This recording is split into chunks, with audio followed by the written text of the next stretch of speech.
to start only shining when I'm alone. And so I tell myself that I'll be strong. Only been a few hours, but it felt like days. Only been days, but it feels like months. Been gone for a year, only know like once. Life moves fast. You do this every day? Yeah. Why? Because I love it.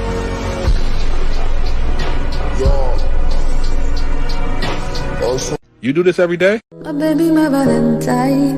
Gotta hate it, making my temperature rise. If you leave me, I go die, I swear. You were like the oxygen I need to survive, I'll be honest.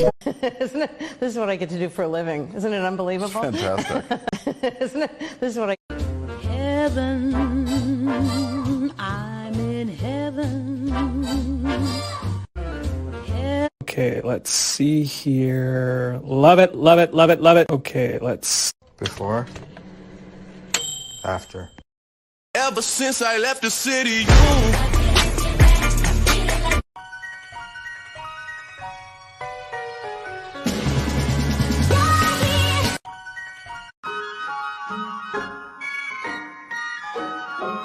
Oh, the weather out.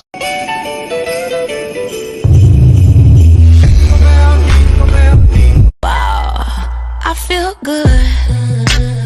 Wow. We getting fucked up tonight. We gon' fuck up the night. Baby, you got me like that. The hose goes this. Oh, a picture is a reel? Don't mind if I do.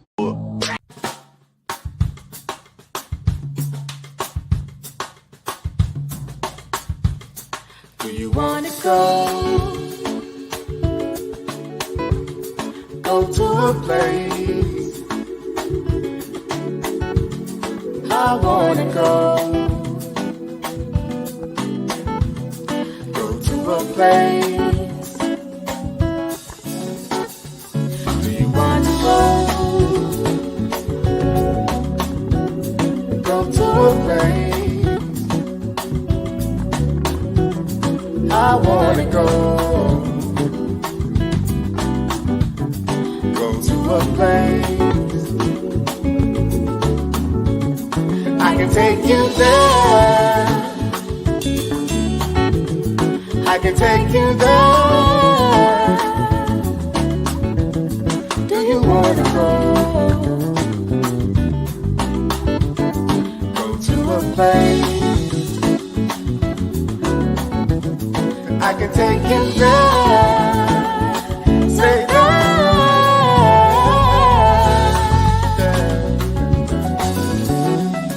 Do you wanna go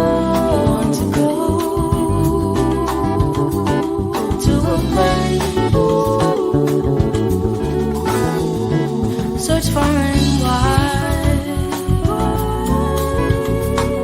by your side. Far and wide by your side. Search far and wide.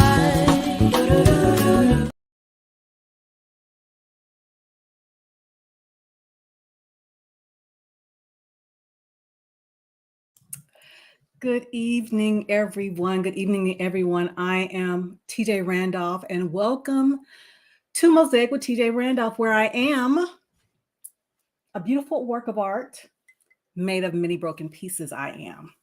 So please put a 1 in the chat if you can hear me. Please put a 1 in the chat if you can hear me. I'll wait a moment. I will wait a moment. And I want to thank y'all for stopping by, coming through. And before I get into my announcements, you know how I do.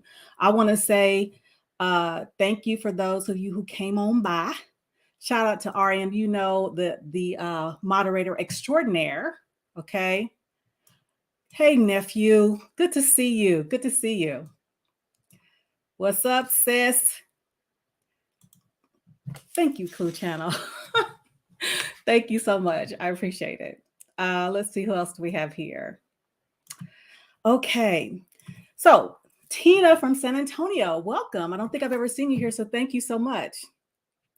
Let me go ahead and get into the announcements. Y'all know how I do.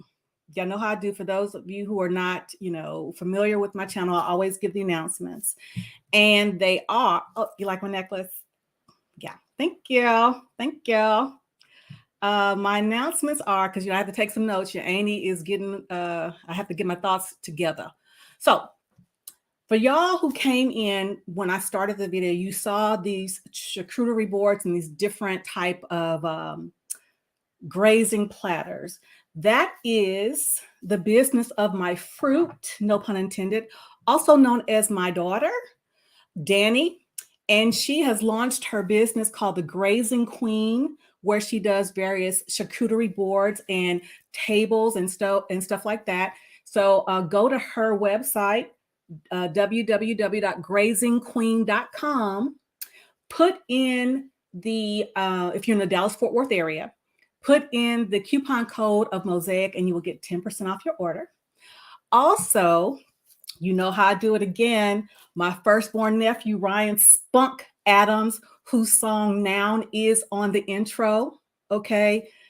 He was my baby before I had a baby. His song Noun is on the intro, playing that horn as he does. And follow him on all musical streaming platforms. You can follow him on IG under I Am Spunk.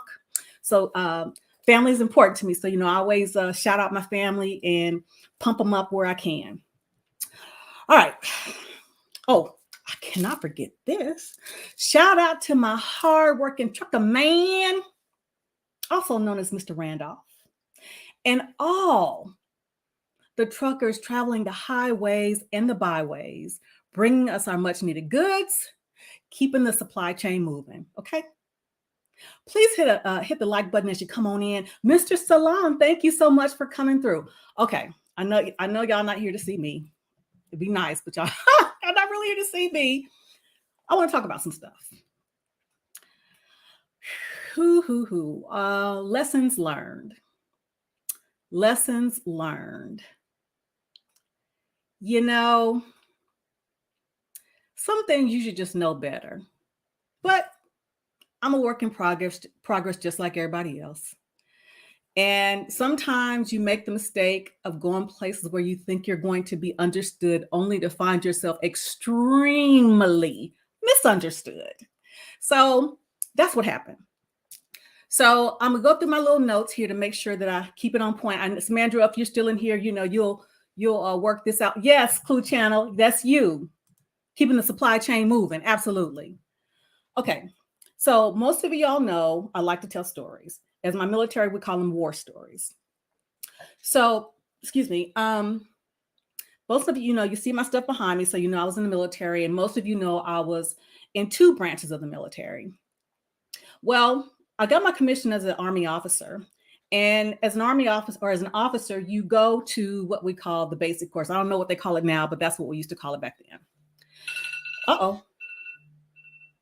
So when I went to the basic course as a young lieutenant many years ago, part of us to prepare us for getting ready to take on these roles of leadership where we would have to brief senior officers, that was part of the training. We had to learn how to brief or prepare to brief senior officers. So what our class did, we would do 5 minutes, what they call news, weather, and sports, where we had to get up in front of the class. We had to basically give the current events while, the current events, as well as have time for question and answer within a 5-minute period. Keeping in mind the 3 B's as in Bravo: be accurate, be brief, and be gone.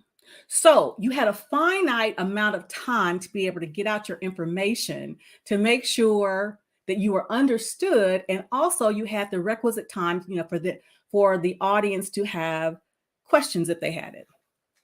Now, for many people like myself at the time, it was a bit unnerving to speak in front of people when you're on a time limit and you have this information you want to get out. And you have at that time maybe 30 students in the class, so 30 pairs of eyes looking at you.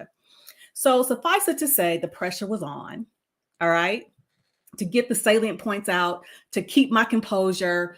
and get through what I need to get through. At the conclusion of your 5 minutes news, weather, and sports, your class will critique you, okay?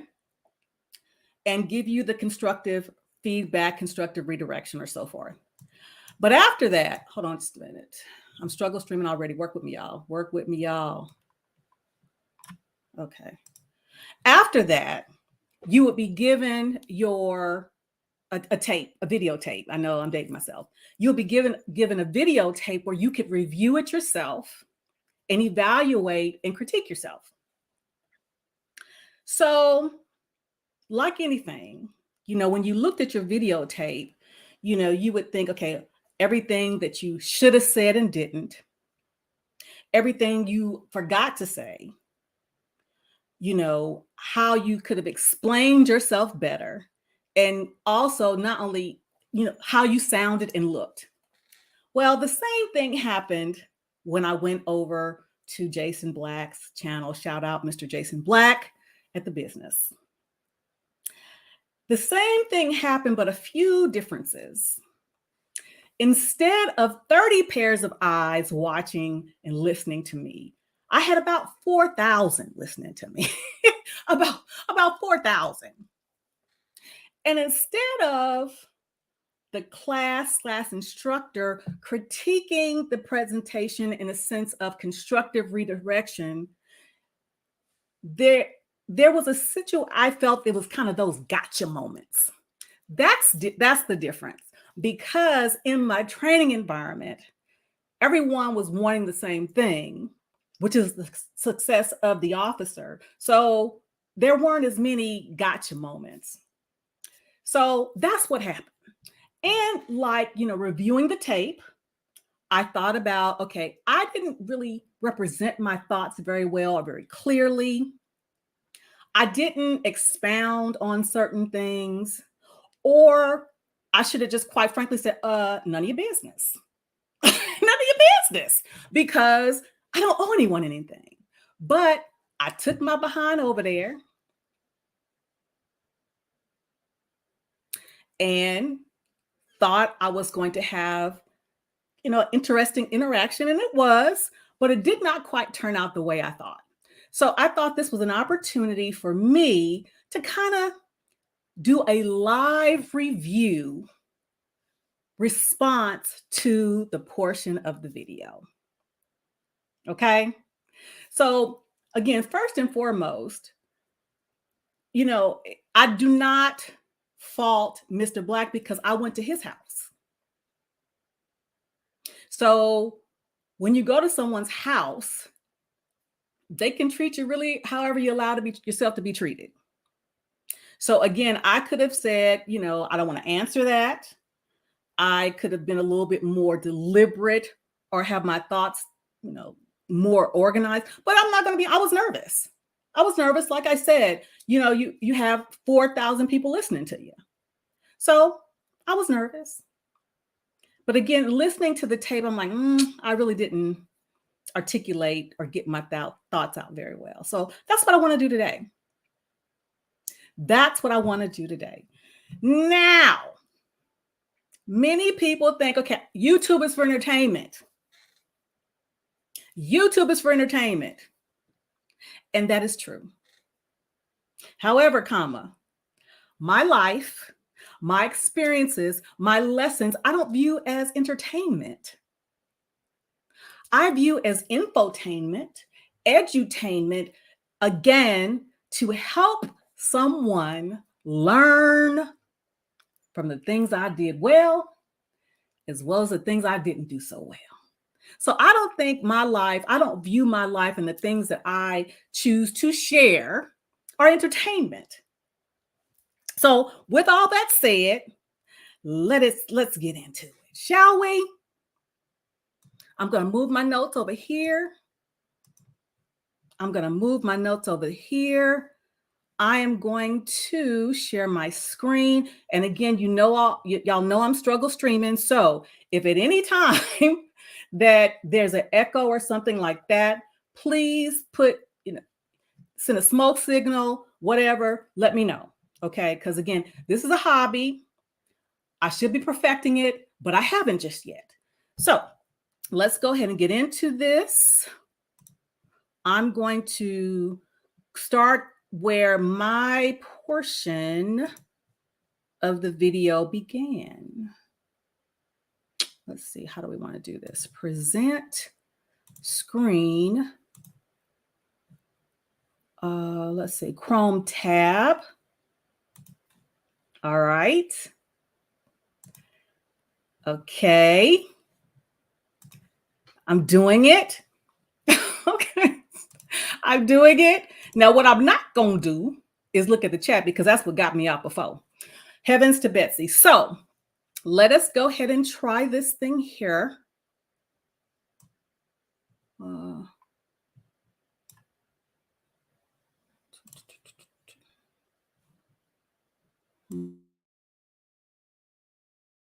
I am TJ Randolph, and I'm calling from Dallas-Fort Worth area. Hello, TJ. What's on your mind? Yes, sir. I wanted to call in. Can you hear me okay? I am the 55-year-old woman that Courtney was talking about when you had her on your show, and you were asking about, and she was telling you some of the women that she listens to or that she knows when you saw us on the Melanie King post.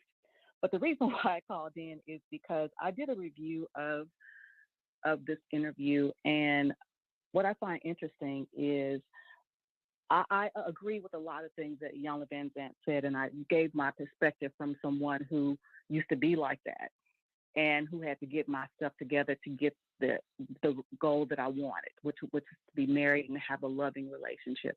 And what I find very interesting and disappointing is that women, particularly young women, talk about and they call women like me and women like Iyanla mammies and say that they shouldn't listen to older women because we're telling them to settle, to lower their standards.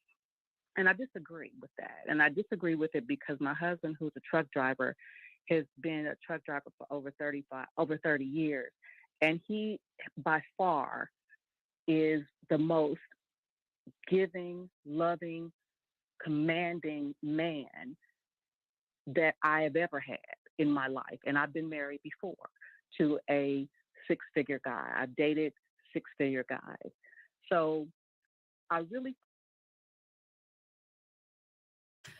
Okay, it's so far so good. So far so good. Babe, would you close the door for me, please? Thank you, darling. Thank you, babe. Sure. So far so good. So far so good. We're moving right along. So far so good. Let's continue. I find it really disheartening that when women like my age who have made mistakes and who went down the wrong path, thinking we were bucking up, we were competing with men. I used to be in the military. So, definitely I was that. When we're trying to tell you so you don't have to do it the way that we did it, so you don't have to waste the years of your youth, we get called mammies and tell them that we're leading them astray. And I just wanted to get your perspective of why you think that there is no respect for older women who are trying to help these younger women. Well, first of all, I think that they are suspicious because they recognize in their core that usually they're being lied to by older. Okay, I'm going to stop right there. Like I said, I forget. I want to start off by saying, for those of you who are new to my channel or new to hearing me, I started my channel in May 2021.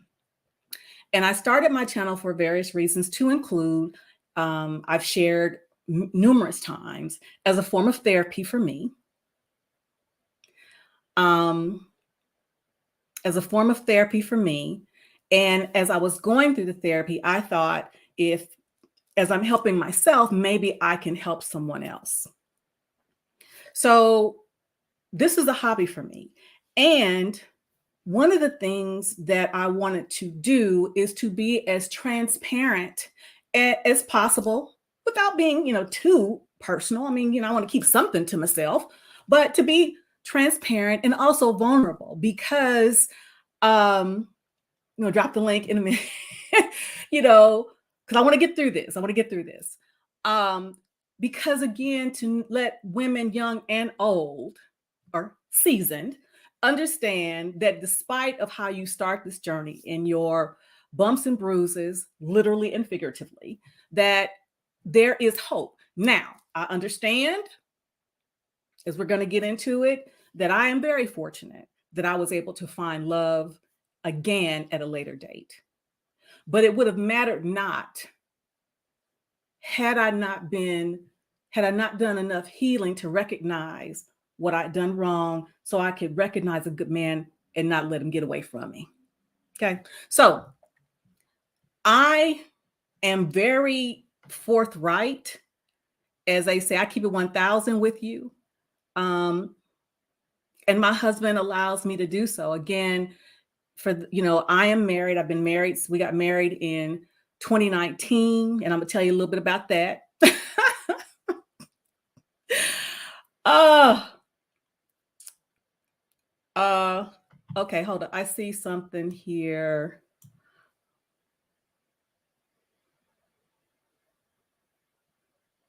Okay. Understandably. Okay. So let's continue. Women. Usually older women are giving them unrealistic expectations and giving them a less than accurate vision of what they actually went through or what actually happened. So they make it sound a lot easier than it really is. So even in the case of Iyanla, that's what I was saying. She didn't really give it to Ebony straight like Ebony needed it, which is to tell Ebony, you don't really qualify for the kind of man you want. That's just cutting to the quick. The reason why you're so upset and so hostile and frustrated is because you don't qualify for that man. It isn't that the men aren't ready. It's that you're not what they want. Now, that would be a whole different conversation to have, but females generally try to spare each other's feelings. Now, for the men, it's a blood sport. It's bare knuckle. They never spare men's feelings. Oh, it's steel toe boots, kicks to the ribs. They never spare. Okay. I love his voice. I gotta say, I love his voice. I mean, I love his voice. Bare knuckles, to kicks to ribs. I mean, I love his voice. I do. I do. Okay. But here's the thing. I don't disagree with him on that. We do, as far as women, we try to spare each other's feelings. I'm going to tell you why. What is different now versus what was when I was growing up? We listened, and our elders, female type, gave it to us raw, pure and uncut. And again, because I am a Gen Xer, during that time we were seen and not heard. So you could think whatever you want, but you better keep your mouth shut. Whereas that nowadays, you see it, we have to kind of, well, we don't have to, but when we try to talk to women, young and seasoned, it's not that easy because again, we're resistant. How do you know this, TJ? Well, I have a 29-year-old daughter, about to be 29. I have, nieces. I have adopted nieces, biological nieces, cousins, friends' daughters, and that is very common. Whereas, again, I've said it once, I'll say it again.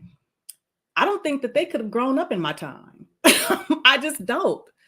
So I don't disagree with what he's saying, but sometimes I've learned do you want them to listen to you, and sometimes you have to know your audience or figure out your audience. So I don't necessarily disagree with what he's saying, but again, it's a different time.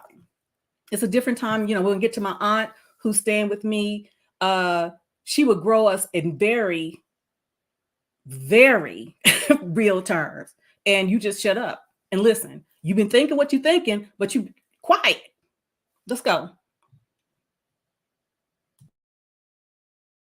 Men's feelings, but amongst each other, you all spare each other's feelings. And so as a result, you all talk to each other, but basically you're talking around the issue. You don't actually talk to the issue. You end up just talking around it.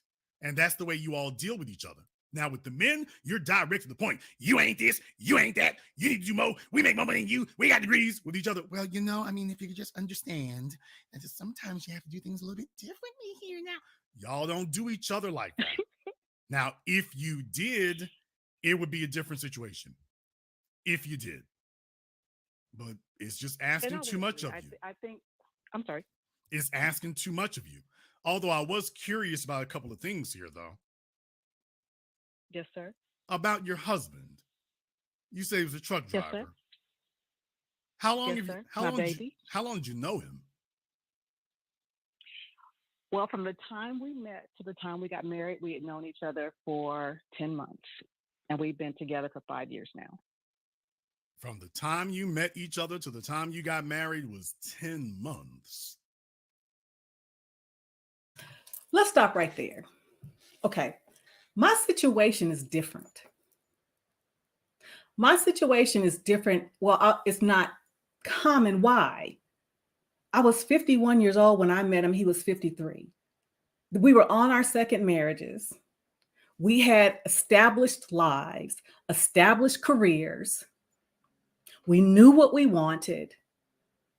We wanted the same thing. We were on the same playing field. There was no need to just malinger. We knew what we wanted. So from the time we met July 2018. I have the specific date. I actually reached out to him online, reached out to him July 17th, 2018. Our first date was July 20th, 2018. He proposed to me December 2018, and we set our wedding for 2019. Hold that thought. Let's go.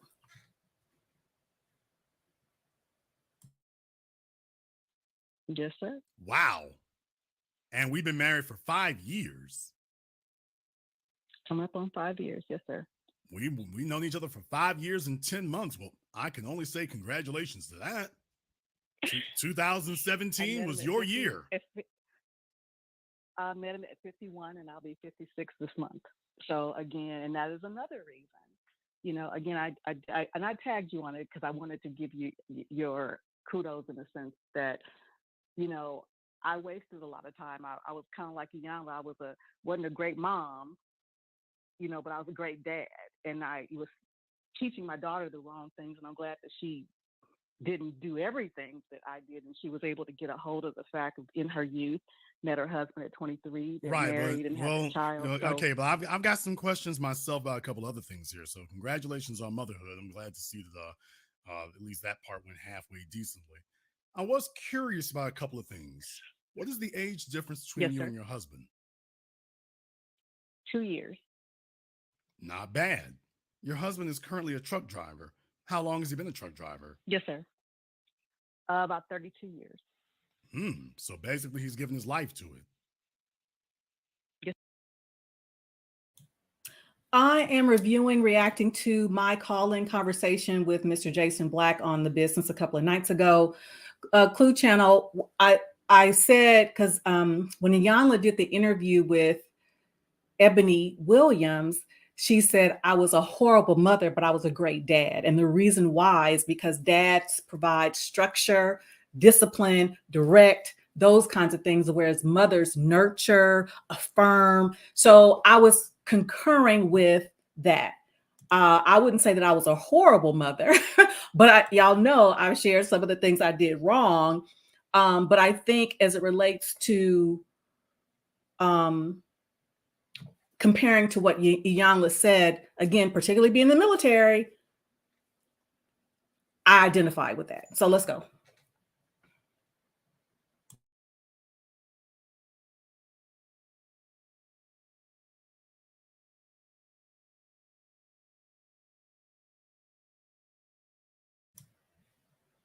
Hold on.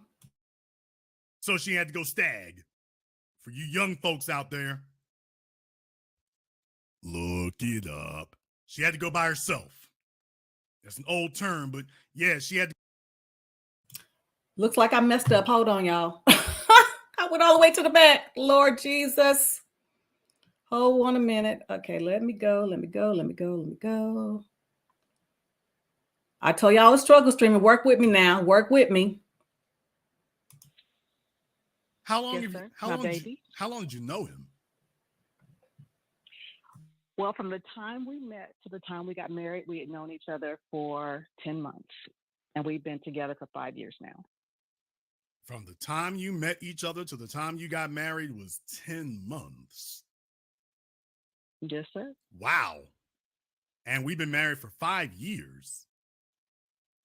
Coming up on 5 years. Yes, sir. We've known each other for 5 years and 10 months. Well, I can only say congratulations to that. 2017 was your year. I met him at 51 and I'll be 56 this month. So again, and that is another reason. You know, again, I tagged you on it because I wanted to give you your kudos in the sense that, you know, I wasted a lot of time. I was kind of like Iyanla. I wasn't a great mom, you know, but I was a great dad. And I was teaching my daughter the wrong things. And I'm glad that she didn't do everything that I did. And she was able to get a hold of the fact of in her youth, met her husband at 23, they're Right, married and have a child. okay, but I've got some questions myself about a couple other things here. So congratulations on motherhood. I'm glad to see that at least that part went halfway decently. I was curious about a couple of things. What is the age difference between you and your husband? 2 years. Not bad. Your husband is currently a truck driver. How long has he been a truck driver? Yes, sir. About 32 years. So basically he's given his life to it. Yes, sir. And you never knew him before 2017? No, sir. I met him online and I reached out to him. How long have you been out the military? I retired in 2007, but I worked for the federal government. I retired from the federal government in 2021. And I was a senior person in the federal government when I retired. Well, glad to see that worked out for you. So she retired in 2007. She met him 10 years later. Mm-hmm. Does he have any children? He does. He has 3. Are they still at home with him? And no. When we got together, his son was a minor, but now all of our children are adults, and we have grandchildren. Okay. Well, so far so good in that sense. I'm glad to hear that's working there, because there were some questions about that I had previously. Do you hear the belief in his voice? I feel the love. Not really.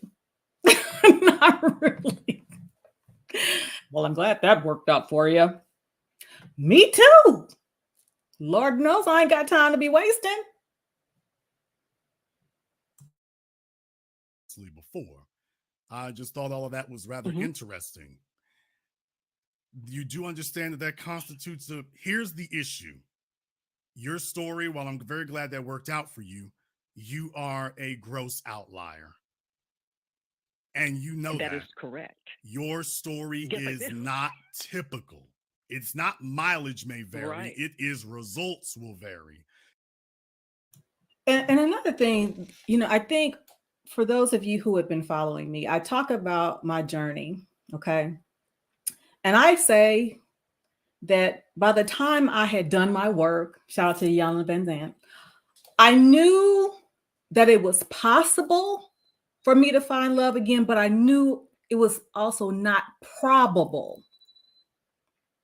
I'll say again, I knew that it was possible, but I also knew at 51 that it wasn't probable.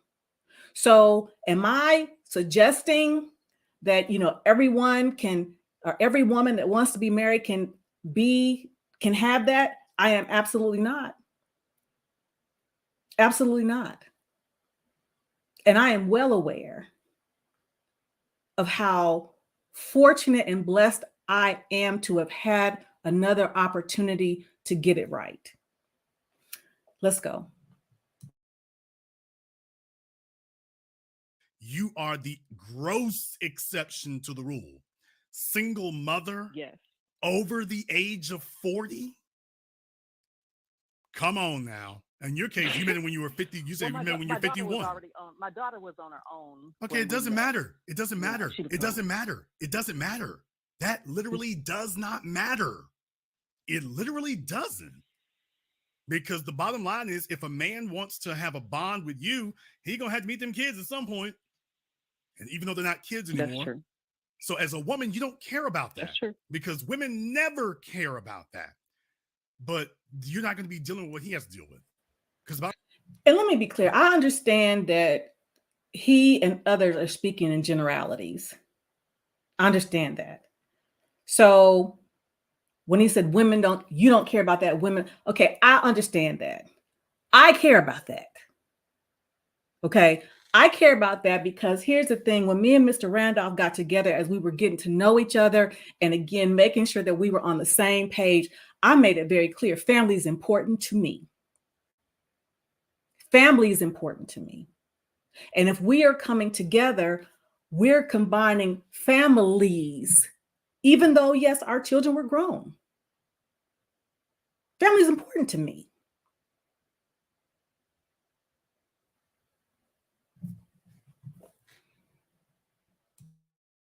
Bottom line is, you retired. He's still working. Yes. Okay, let me stop right there. I want to make it very clear. Again, that is why I wanted to do this, because I realized I did not articulate myself as well. My husband works because he wants to, not because he has to. Hold on. My husband works because he wants to, not because he has to.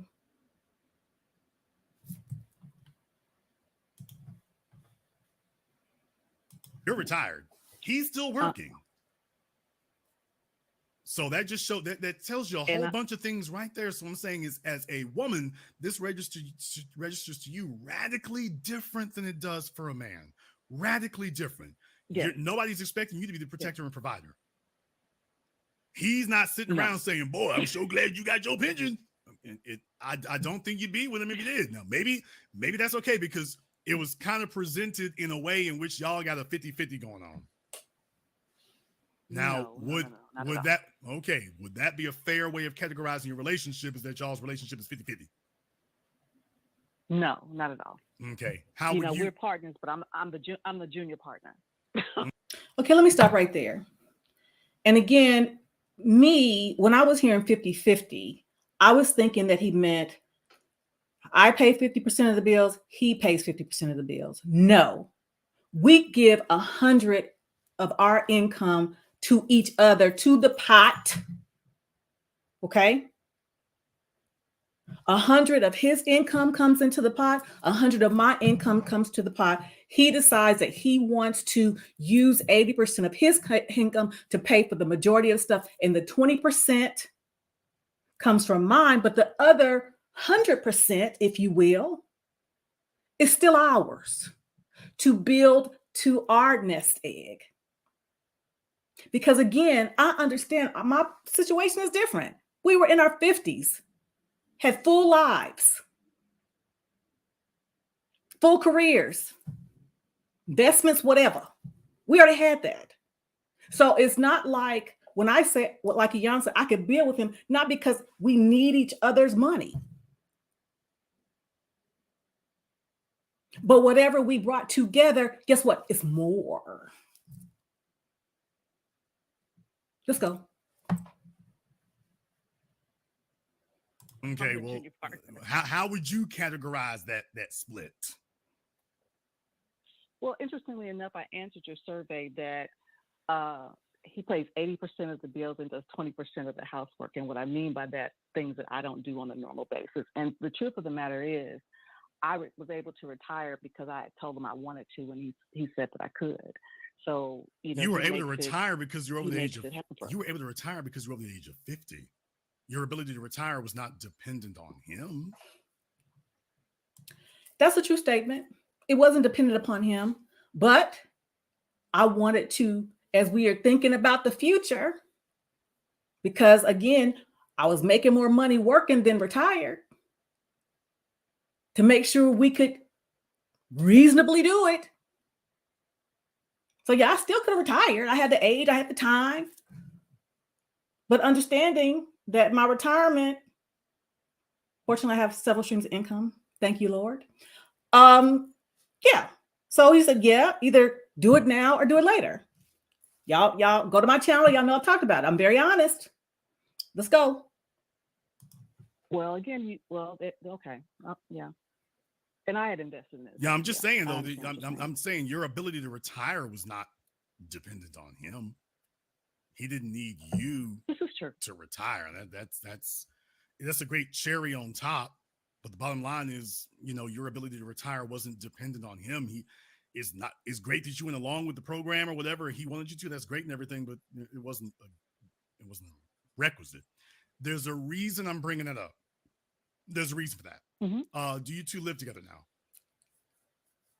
Oh yeah. Okay. Do you live? Okay, slow down. Now, do you live in a house or an apartment? We live in a house. Whose house? Our house. Wrong. We bought a house together. Wrong. Say again? Wrong. WRONG. Wrong. Now, this is where the peanut gets chewy. Shout out to my aunt, God rest her soul. I really didn't understand what I had said wrong there.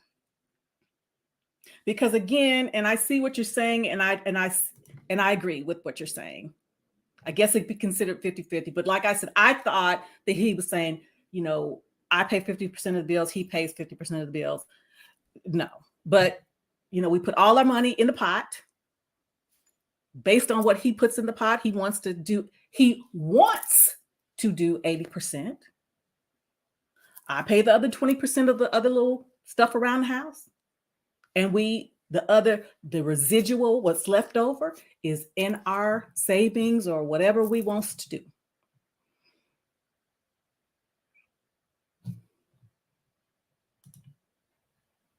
Okay. So I really didn't understand what I had said wrong here, but it is our house. But this is where it gets good, because I think, like I said, I did not articulate well. So let's go. Okay. Let's go. So here's where we hit problems. Whose name is on the deed? Both of our names. Yikes. Okay. How long have you owned the home? We bought it last year. You bought it at the top of the market. We'll leave that one. No, you did. Allow me to explain. We did not buy at the top of the market. As a matter of fact, when we were able to close on our house, it was just before the interest rates went up. And even I don't have to share it, I'm gonna. By the time we closed, we already had equity in the house. Why? Because we were fortunate. Like I said, a friend of mine was a happy, I don't know if y'all believe in God, but I believe in Lord Jesus Christ. Let me tell you something. My friend, I like to tell stories. I don't care. My friend, she had given us a lot of clothes for my daughter as she was pregnant with my granddaughter at the time. So she gave us a whole bunch of clothes because her daughter thought that she was done having babies or what have you. Gave us a lot of clothes, furniture, and everything.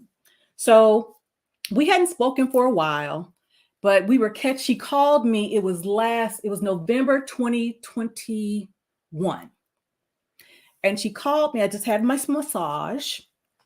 And I saw that she called me, and we were catching up, and she was asking, how's the baby doing? Blah, blah.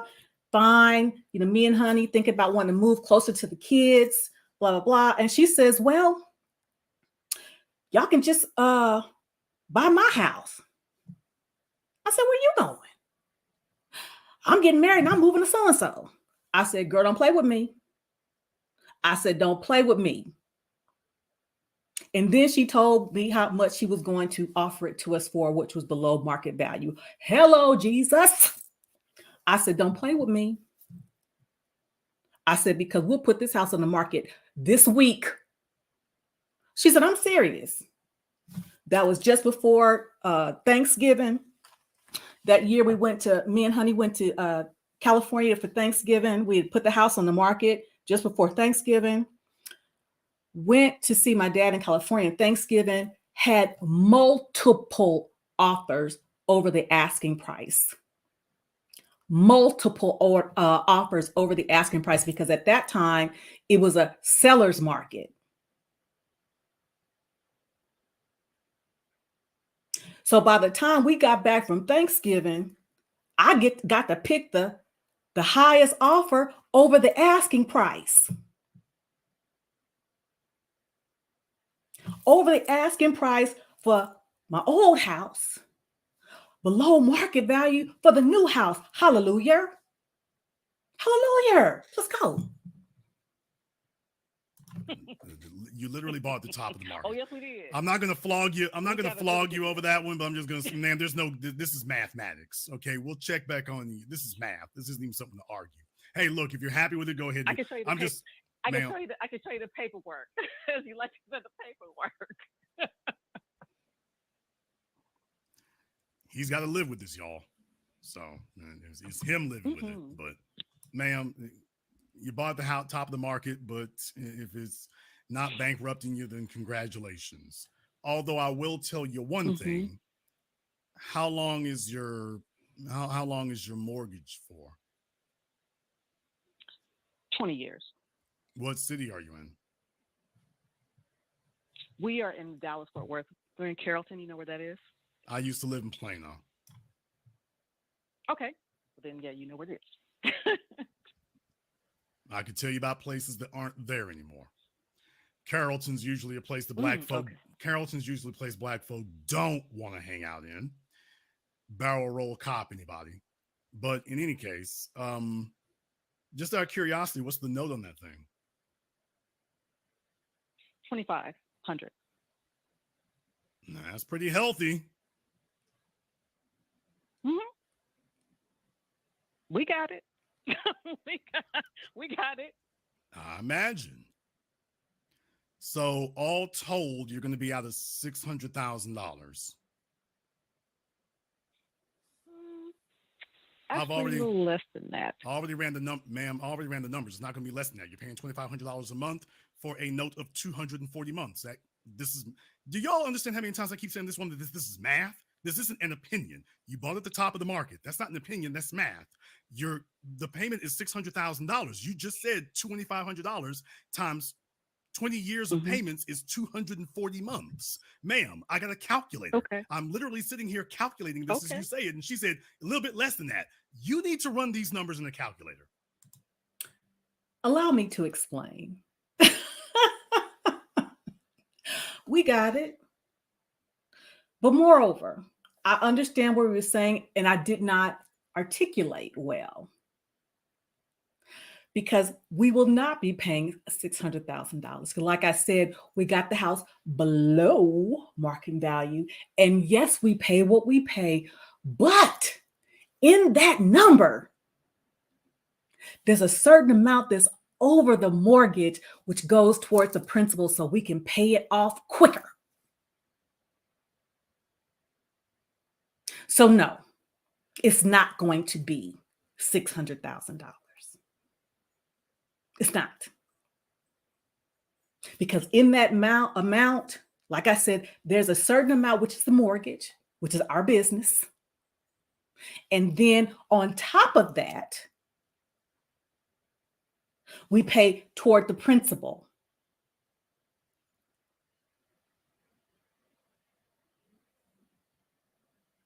And wait, there's more. Because of my veteran status, we pay no property taxes.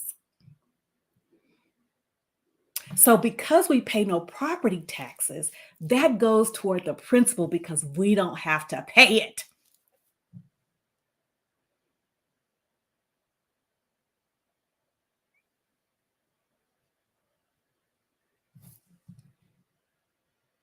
So you can actually see what you're paying, because apparently you don't know. $600,000 is the purchase price on that home. Now, I'm not here to say whether the home is worth it or it's not worth it. That's not the point I'm making. My point I'm making is, you bought a $600,000 house at 55 years old. 20-year mortgage. That means the home will be paid off when you're 76. Yep. Who asked to buy this house?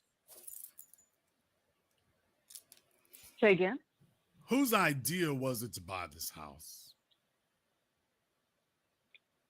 Mine.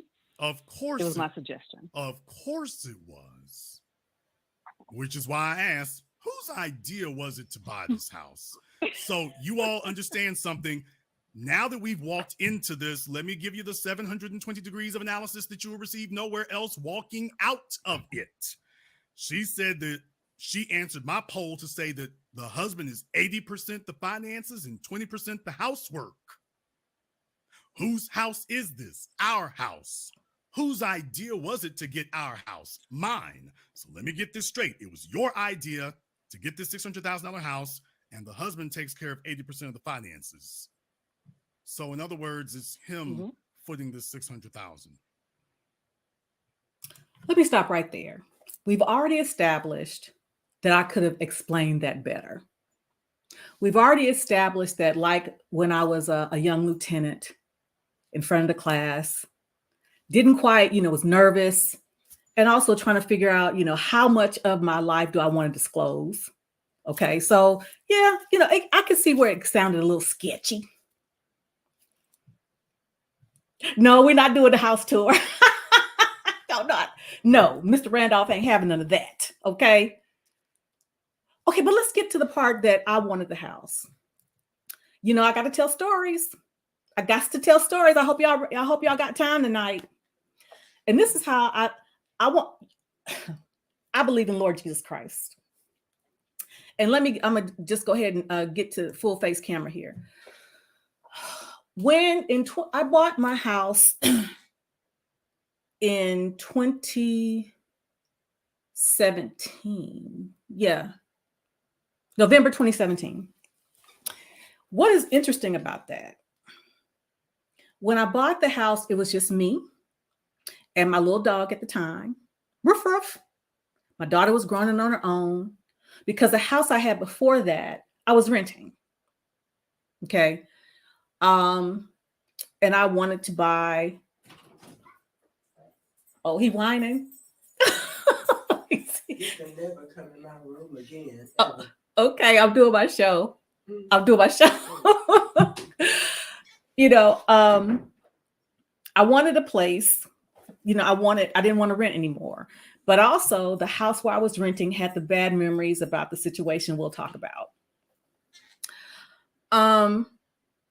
So the house I bought was a little 2-bedroom, 1 bath that I remodeled and made a half bath. And it was and it had a pool, because I had to have a pool because my other house I was renting had a pool. So what was interesting, when I bought the house, the little house, it was just basically like a duplex, 2-bedroom, 1.5 bath duplex, with just me in mind. Then I met Mr. Randolph. And we thought about getting a house right away, because again, we are in our 50s with aging parents. Not only aging parents, but we were grandparents. And we wanted a place, because I told y'all family is important to me. We wanted a place where we could gather and have family dinners, have a place where if one of our aging parents needed to come stay with us, that we had the room. And at that time, we just didn't.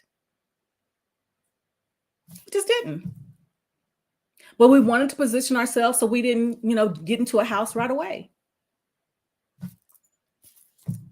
So yeah, it was my idea, because we needed a bigger place for all the reasons I just said, but also our house is where memories are made.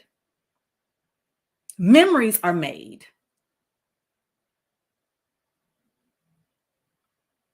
So yes, it was my suggestion.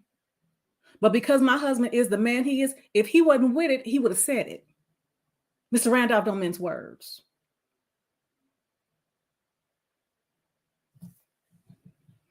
Let me see what we got here.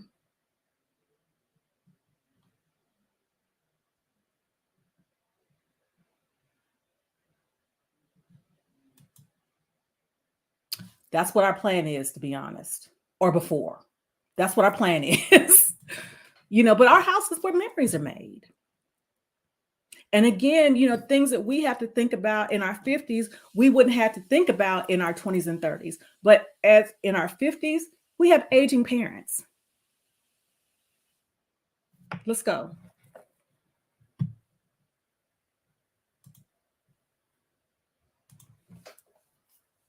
Mm-hmm. Yeah.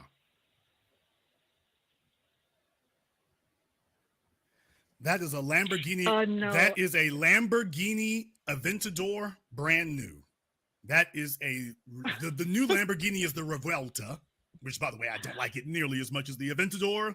The seats were not nearly as nice as I would like, but yeah. Then again, they're not supposed to be nice. So, but my point is, yeah, that's a Lamborghini Revuelta, the new one. Hell, that's an Aventador. There's new Aventadors going for $700,000. So what I'm saying is, that is an ultra exotic car. Okay. In their 50s. And what I'm saying is, yeah, I get it. I get it. And look, if your husband's cool with it, hey, if he's all right with it, that's perfectly fine. But I'm talking to the other men listening right now. This is math I want you all to think over for a moment.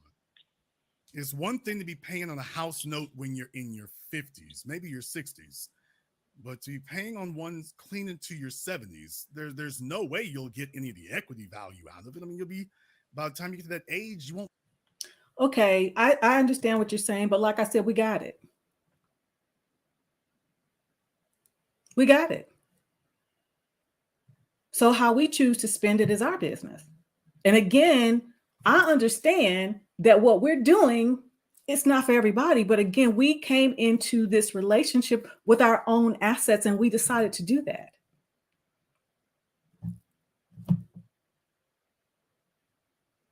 And again, when we closed, we already had over $100,000 in equity. Yikes.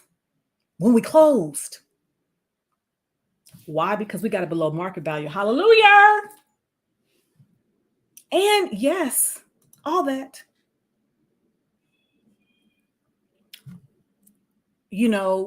Should he precede me? We got enough to pay the house off, vice versa, because that's what planning is. And then it'll be distributed amongst our children.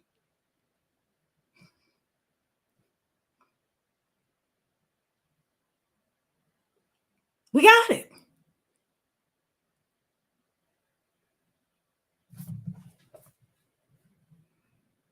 Don't need to be able to do that if you survive making the payments that long.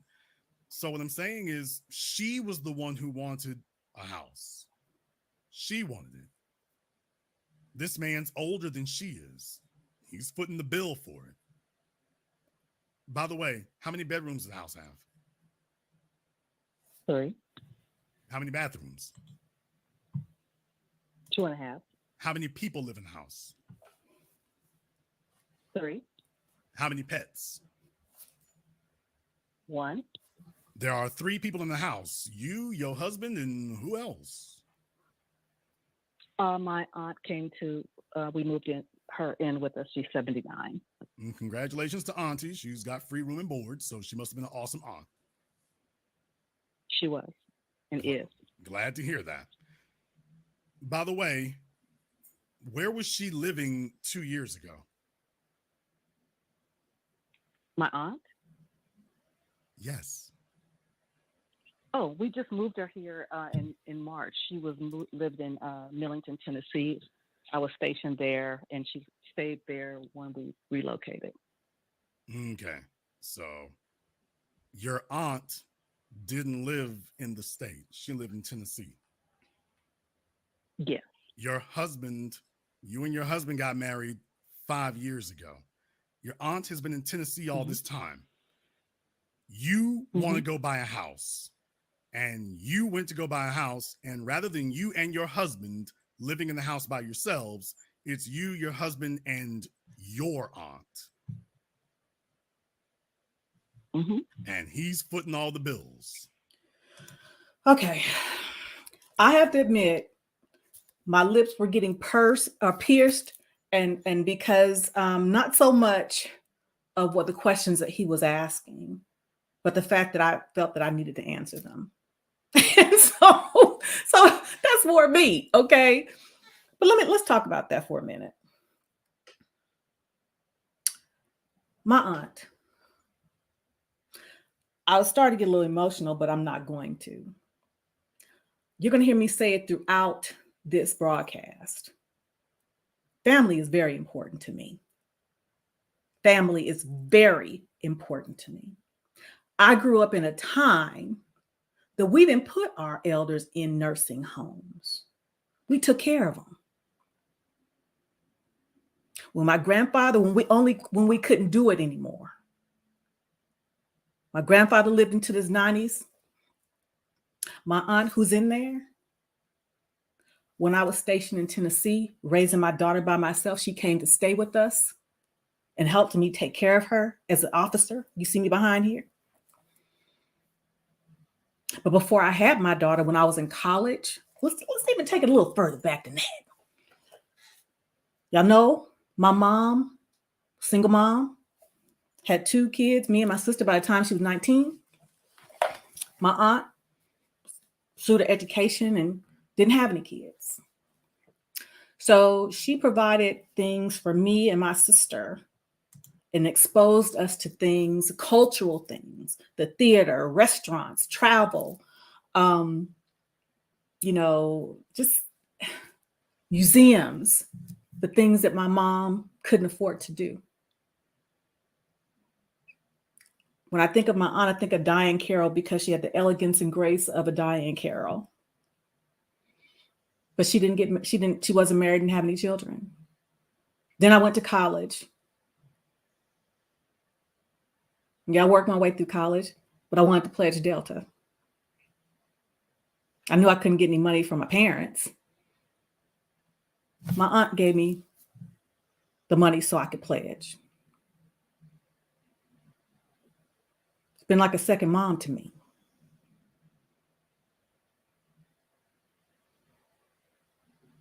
When we left Millington, 2006, we had just moved her into the apartment that she lived in on the 2nd floor.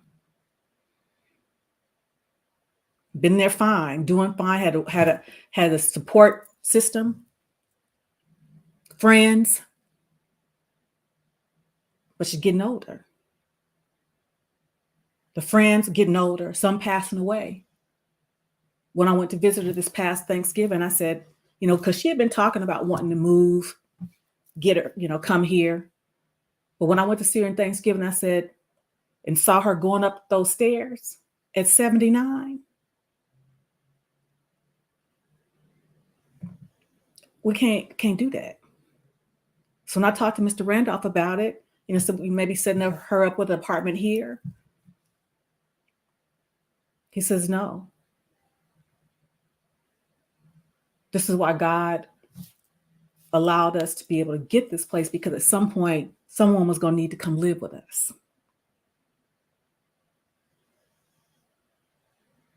So yeah.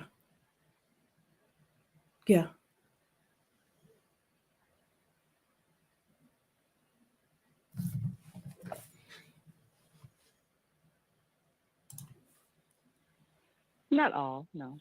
He's footing the majority of it. Well, yeah, he is the majority, but I guess that was an exaggeration. Did you all hear that? Did you all hear that? He is the myself. majority, but ma'am, either he is or he isn't. Once again, this is math. I don't know what makes you think that you can argue or debate with math. We're talking numbers. This is either the number or it's not the number. Okay, it's Is not it the number. Or isn't it? It is not. I did not explain myself effectively. When it is time, okay, whose bank account does the mortgage note come out of when it's time to pay it? His, yours, or do you both split it? Ours. I don't know what that means. What does ours mean? Our bank account. What does ours? We have a joint banking account. We have a joint bank account. We have a joint banking. Okay. Yeah. That's nice to hear. Whose income are you depending on to fuel that? Ours. His and mine. Then it sounds like you're talking 50-50. No, I thought you asked whose money goes into the account. Both of our monies goes into the account. Yeah, both of you. Okay, well, ma'am, then in that case, it sounds like you got a 50-50 relationship then. If the mortgage is being paid out of a joint account. In law, we call that commingling of finances. Which is why you just said, oh, what? It's both of our money. Oh, okay. Well, then now that's 50-50 then.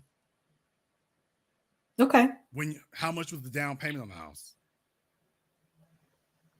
15%. Okay. I mean a numerical figure. 50,000. All right. Who stroked that check for 50,000? I did. So you put up the $50,000 to buy the house all by yourself. Yes. Yes. So your husband did not contribute any of the money to put the $50,000 down that house. And yes, I know you're ex-military. I get that, but somebody got to put some money on it. So you're saying that you put $50,000 down to buy that house? Yes. Yes, from the house that I sold. So you had a previous home, you sold it, and you're saying you used some of the proceeds to put a down payment on yet another home. Yes. So how long did it take? How long of a note did you have on the previous house? Did you remember me telling you that we got over the asking price? You remember me telling you that, right? So yes. Let's go. House. 30 years.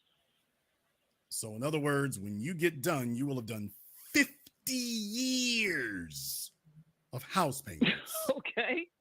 You will have done half a century, your entire, as long as you've been alive right now, you will have done all of that. Well, I was only in the other house for 4 years. It's not 30 years. No, I was only in the house for 4 years. Okay. Before, when I met him. So you're saying you're only in the house for 4 years and then you sold it? Yes. Mm-hmm. Okay. That's still a lot of house paying to do. Now we got 2 houses here. Well, I sold it and used some of the money for that, which mathematically speaking, there's not going to be a whole lot left over unless we got really, really lucky. She's going to claim she got really lucky, by the way. I don't even have to ask. Oh, I did. Everything I do is great. All right. I got it. Yeah. Right. No, everything I do is not great. But again, this is it. It's a blessing. I told y'all I just thought about it. Okay, listen. Y'all know I met Mr. Randolph in 2018, right? I told you that. Well, before I met him, I bought the other house in November of 2017. Getting the house ready, remodeling, new chapter in my life, redecorate, all that kind of stuff. Never really considered my address or the number address at that time. Never really did. It was just my address.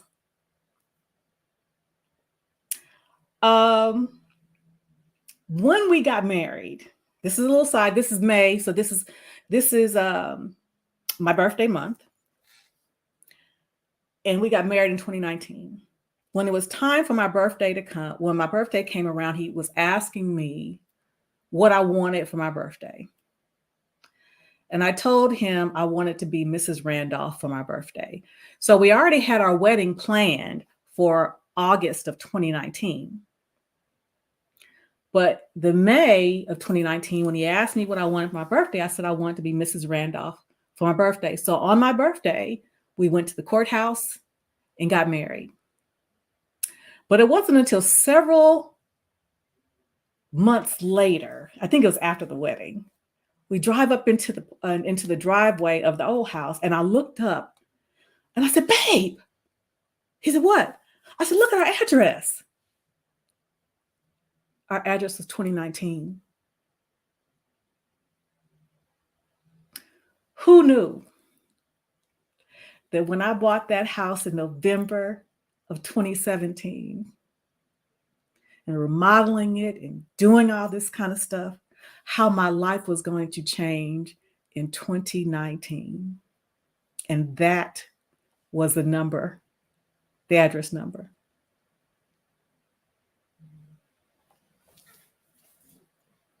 Let's go.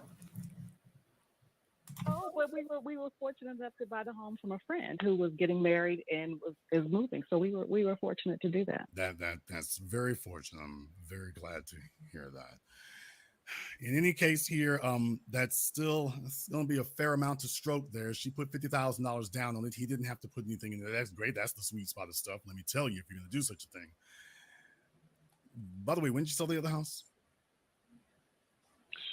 We sold I sold the house November 2021.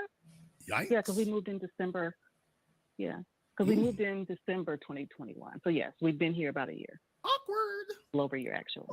Why is awkward? They got married in 2017. Well, 2018. No, we got married. We got married in 2019. We met in 2017. See, I was nervous. I got my dates all mixed up. No. We met in. I got my dates all mixed up. I was nervous, y'all. Listen, I was nervous. I had 4,000 people, and I should have been watching the chat. I know. Leave me alone, Courtney. Leave me alone, Lucky. I should have been watching the chat. But I'll say it again for the latecomers. I reached out to Mr. Randolph on a dating website on July 17th, 2018. We had our first date July 20th, 2018. We got engaged December 2018. We got hitched at the courthouse May 2019 and had our wedding August 2019. We met July 2018 and got married May 2019. Okay, that'd be 4 years. We met. That'd be 4 years then. We'll be married 4 years, together 5 years, because we met in July of 2018. Before, the number was a little bit different. I even said it. So, but the bottom line is, okay, the number is we've known each other for 5 years. You've been married for 4 years. Yes. You had a house that you already owned when you met him. You sold that house after you two got a couple of years after you two got married. And he didn't have a house to sell. No, he'd already sold his house. When we met, he was living in a condominium, so he'd already sold his house. Okay. A condo in Atlanta or Dallas or Memphis? No, here in Dallas. Okay. You know where Farmers Branch is, the area? Yes, even though they're doing a lot of changes, but yes. Here's the issue, and I shouldn't say issue, but here's the thing I'm taking a look at there. Like I say, that's a lot of changes to make over a very short period of time. You bought one house, immediately jumped out of that one. Yes, it's a lot of changes to make, but we're in our 50s. We don't have a whole bunch of time to be waiting. Especially we knew what we wanted and we were able to do it.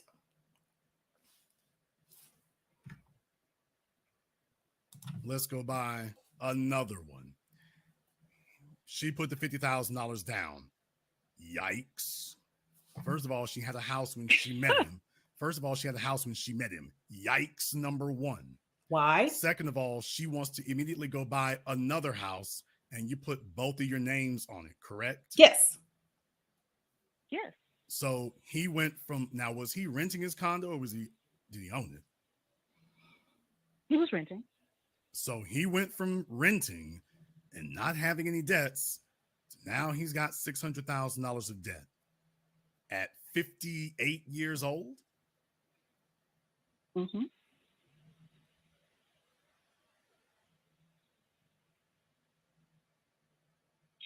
So May I say something? 2 years ago, let me just repeat this again. So 2 years ago, he was renting, he was relatively debt-free, was probably paying a lot less than $2,500 a month. Because he's in Dallas, and that's going to be a hard thing to pull off. $2,500 a month in Dallas. He had to be posh. So that's not happening. He was probably paying a hell of a whole lot less than $2,500 a month. Now they got to foot a $2,500 a month payment for the next 20 years. He went from owing nothing for where he lived and just taking it as he goes to now he's $600,000 in the hole.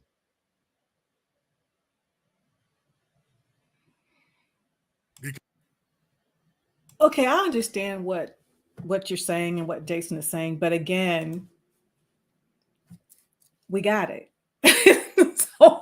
so understandably, that's not going to be for everybody. And interestingly enough, when he was talking about I refused to move into his condo, first of all, when you're renting, I'm sure you all know this, there are no tax benefits for renting,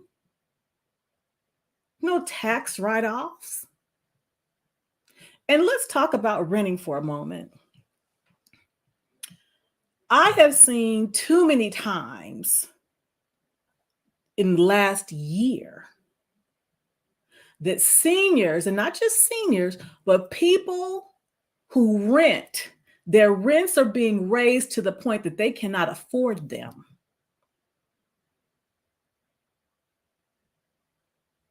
Of all races. So even if with the two of us together, more than what he was paying, it's ours. And it will be paid off in less than 15 years. So again, and I'm sorry, I'm too old to be sharing walls with people. I am. I'm too old to be sharing walls with people. I don't want to hear I don't want to smell your smoke coming through the vents. I don't want to hear your sound system. I don't want none of that. I don't want none of it.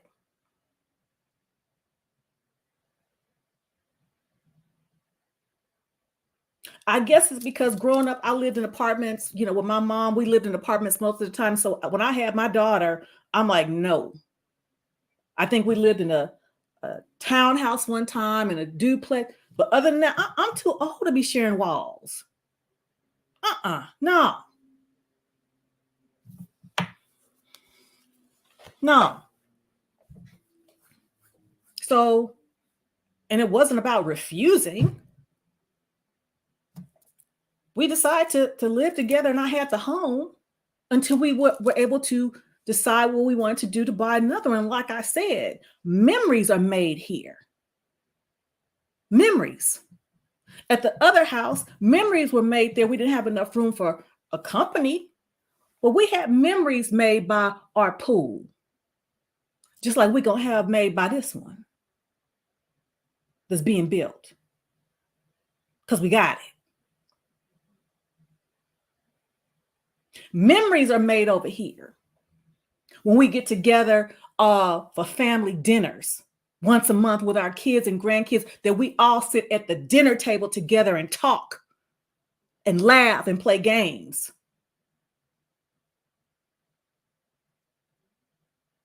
Memories ain't gonna be made in his 1-bedroom condo that he was renting.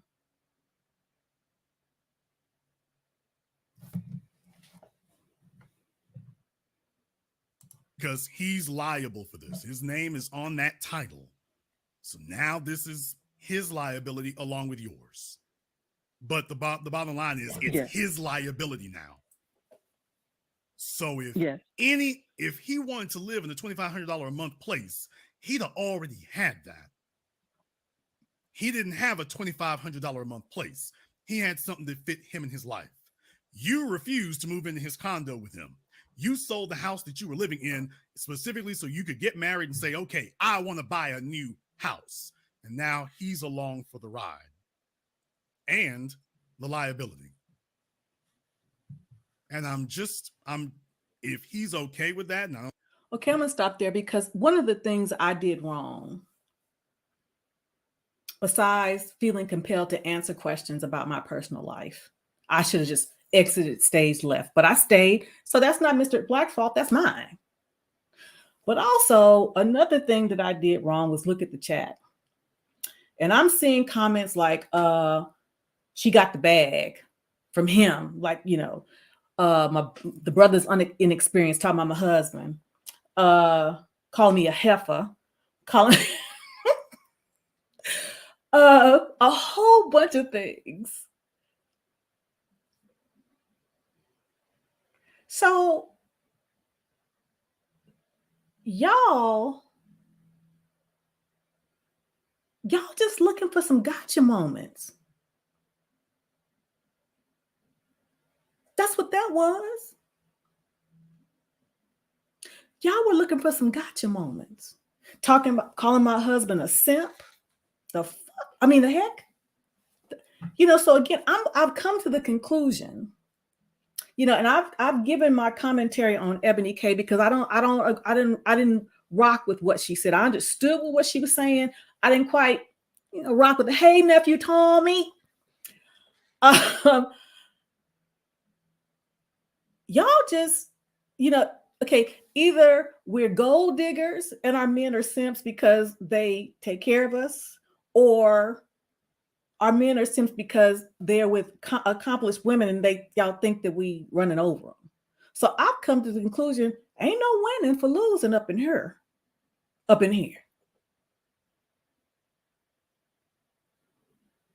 Let's go.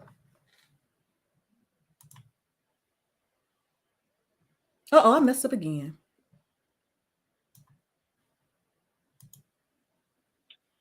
Well, like I said, it was desperate because, again, at this point, I'm. Oh, okay. And how we approach your actual. They got married in 2017. Mm-hmm. Well, 2018. No, we got married. We got married in $1,000 of debt. Whereas before he didn't have. May I say something? Yeah, go ahead and try to clean this up. No, I'm not trying to clean it up. This is my life and this is our choice. And if he didn't want to do it, we wouldn't have done it. Not my point true. Is, not true. To what you say not again? True. Not true. Again? Not true. But go ahead. It is true for Mr. Randolph. And my husband has been on my channel. We've talked, very candidly about things because, again, my goal is to try to help women not wait as long as I do. Okay, let's stop right there. That is my husband has been on several shows of mine. Several. And it's not that I'm a puppeteer telling him what to say. It's been a couple of times that people can call in and ask him questions, ask us questions.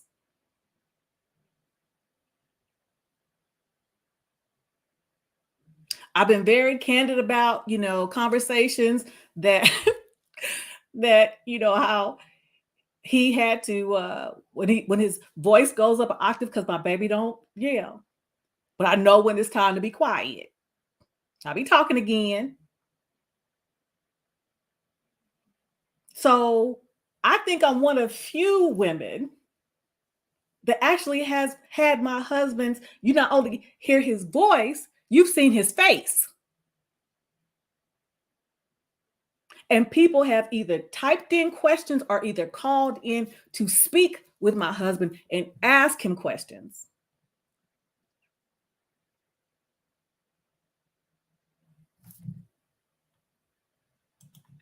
And to learn from those mistakes. So this is not for everybody. And I know that my situation is an anomaly and I know it's my outlier, but I try to share so you won't end up being 51 and trying to find love. But, it works for us. And this man loves me. Mm. He provides for me.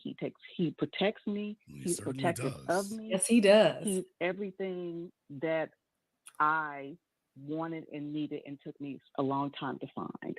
So I understand what you're saying. I'm not disagreeing with it. And it's math. Your viewers say I ruined him. Well, if he doesn't think I ruined it, I really don't give a crap what y'all think. But she's getting in her feelings. T-10, T-6 seconds, Whiskey. No. It took her about 4 more seconds to get in her feelings. Well, no. It took her a few extra seconds to get in her feelings. Okay, well, I'll go ahead and say, yeah, I was getting my feelings. When I listened to it again, yes, I was, because I take exception. I take exception when it seems as though someone's trying to make it seem I'm taking advantage of my husband. But that's on me because y'all don't know me. But my husband, y'all know my baby. Anyway, let's go. I think I ruined him. It doesn't matter what you all think. Well, here's the real thing. It does matter what other people think if they're the rational ones in the room. So, but if they're not living in our relationship, if they're not living in our lives, they don't have you know what? They don't have a stake in the game is what I'm saying. You know what? I think that's a very interesting way of phrasing that. By the way, would you say that somebody who was incarcerated in San Quentin, that all of us free folk out here, that our opinions don't matter because we're not living their lives? I ain't gonna lie. Well, this is not it. That had me confused as crap. I ain't gonna lie. That had me like, huh? Hey, I have my slow moments. I didn't get it. Just go. I'm just saying. I'm not in. Let me try this. Me, I think that's different. I didn't ask you that. I'm asking you an objective, separate question. Second time. Would you say to the person who is doing a life sentence in the penitentiary, if they heard us out here in the free world talking about him, would you say that our opinions don't matter because we're not living their lives?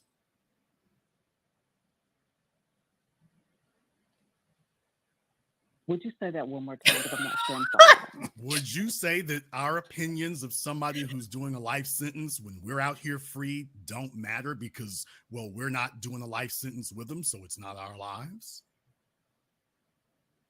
Well, I would say it matters to a degree. Why? I don't know. Because I would wonder why they would be in San Quentin. No, you wouldn't. I don't know. What you would say is, how in the world can you say our opinions don't matter? None of us would want to trade places with you because you're in a very disadvantageous position. So you see, it's according one thing to if you we wanted to trade places with you, then our criticisms would not matter. But if we're saying, whoa, glad we dodged that bullet. Well, yeah, if somebody's made smarter decisions or wiser choices. According to you. Their decisions actually do matter because then things become a cautionary tale. Now, I'm not telling you to go sell your house. I'm not telling you all to make any choices. Thank you. Certainly, I am not saying that whatsoever. So I would not advise you. And again, we're in our 50s. The decisions are going to be made differently. I would, my daughter is about to be 29. That's a different set of circumstances. They're not established. They don't have, they're just beginning their lives. They don't have, they haven't amassed certain things. So their choices are going to be different. Grief. To make any alterations based on anything that we said here. My job is simply to put a spotlight on the things that people are seeing. So I'm glad if I know that you're okay with it because we see this all the time. Most of the houses bought in America today are at the behest of females. I've already gone through the articles about that. The housing crisis right now is being fueled by women. Guess what? The one in 2008, that was fueled by women too. A lot of Black women, y'all know there's a PBS Frontline special, Money, Power, and Wall Street. You can look it up on YouTube. PBS Frontline, Money, Power, and Wall Street. They went to Atlanta, which is one of the major epicenters that started the 2008 subprime financial mortgage crisis, driven by Black women overpaying. I understand that he was appealing to his audience. I guess even when I appeal to my audience, I if someone says something that I could reasonably understand, even if I may not agree with it, I don't aim to make them seem stupid or or you know, but it's his show, you know, what's the never. So again, it's not his fault, it's mine. I should have exited stage left.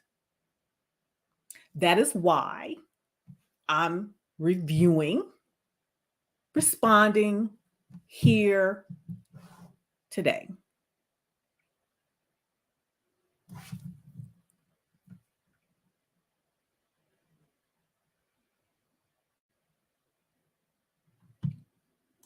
Absolutely. Absolutely. You know, and really, the major consequence as a result of my choices is that I ended up marrying late or remarrying late. Whereas that had I got a revelation to some things sooner, I could have been in a loving relationship sooner. So that is why I tell Mr. Randolph, I say, I've waited my whole life for you. And however much time God has for us, for each other, we're going to make it the absolute best. I've been waiting my whole life for you.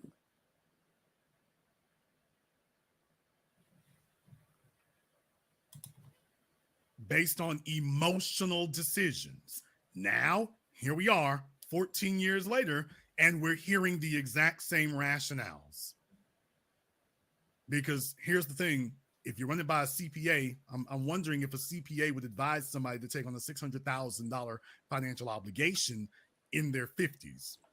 Or would a CPA tell those people to downsize? Hey, you need to be making a financial bulwark, not taking it on. So, and look, I'm that's for you to make your decision about it. You're retired. Certainly you can use your funds however you choose to. The lesson here is for the men listening. I want the men to listen. There's no question, TJ, that your marriage is very advantageous to you. There's no question that you like the hell. If I was a female, I'd like those terms. If I was the woman in the relationship, hell yeah, I'd like those terms. Yeah, this sounds great. Go back and look at some of my videos, and you'll hear from Mr. Randolph himself. It's not just advantageous to me. Let me tell you something. One video that me and Mr. Randolph did, I think I just recently, no, I haven't reposted it. I'm going to. My husband talks about how when we blended our families together, even though our kids were grown, and how I went and how I still do to make our families, even though our kids are grown, to make us all one, to, you know, so there's no feeling of preferential treatment when it comes to our kids and grandkids. And one of the first things we did is our first Christmas. It was time to get the kids something for Christmas. And it was before my daughter was even pregnant. And I wanted to get the kids something for Christmas. So he said, I was just going to give him some money. No, I'm going to call our daughter, his oldest daughter, and find out what she wants for the kids.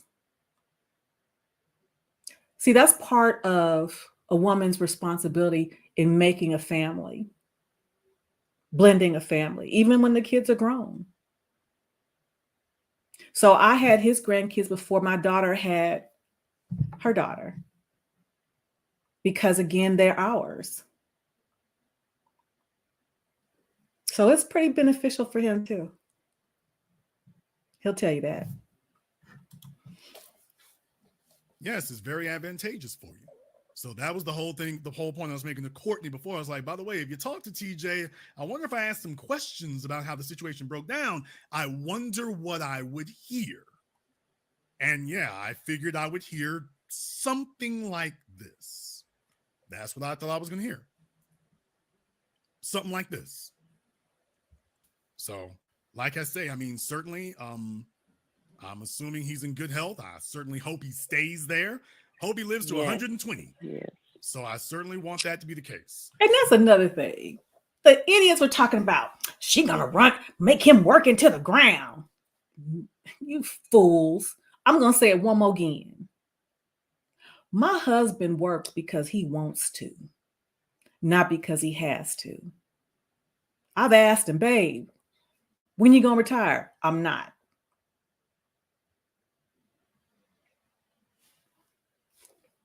My grandfather was the same way. I think that's what, y'all have heard me talk about how he has so many qualities like my grandfather. When my grandfather retired, he didn't retire. It's funny because my father-in-law, his father, is retired but ain't retired. And he in his 70s. So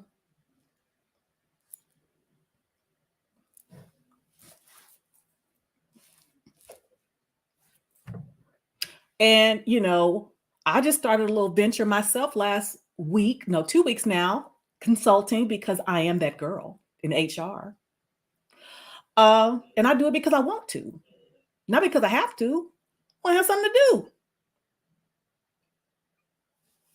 Let's go. I don't wish any ill. I absolutely do not want that whatsoever. I certainly don't want to see you fail. We got enough black folk failing. We don't need to see any more of that nonsense. Absolutely. I just thought it would be a good opportunity to ask some more in-depth questions to find out exactly what the situation is. So I certainly thank you for your candor. I think that's all very, very helpful. Sure. You've made a point that you want to advise young women of the circumstances and situations to avoid when they're younger. Absolutely. Because it's a hell of a thing to be trying to. My daughter got. It's a hell of a thing to try to wrestle a $600,000 mortgage, in your 50s. That's a hell of a thing to do that. That is a beast. That's a woolly mammoth. That's a beast to have to wrangle that thing, in your 50s and whatnot. So for a young woman to be able to avoid that, that's great. What is the advice exactly you would give them? Well, the advice is with respect to our attitudes and how we approach dating and how we overvalue ourselves in the sense of what we are, quote unquote, bringing to the table. And, cooperation is key. Because if I had the same attitude. My dad has retired twice.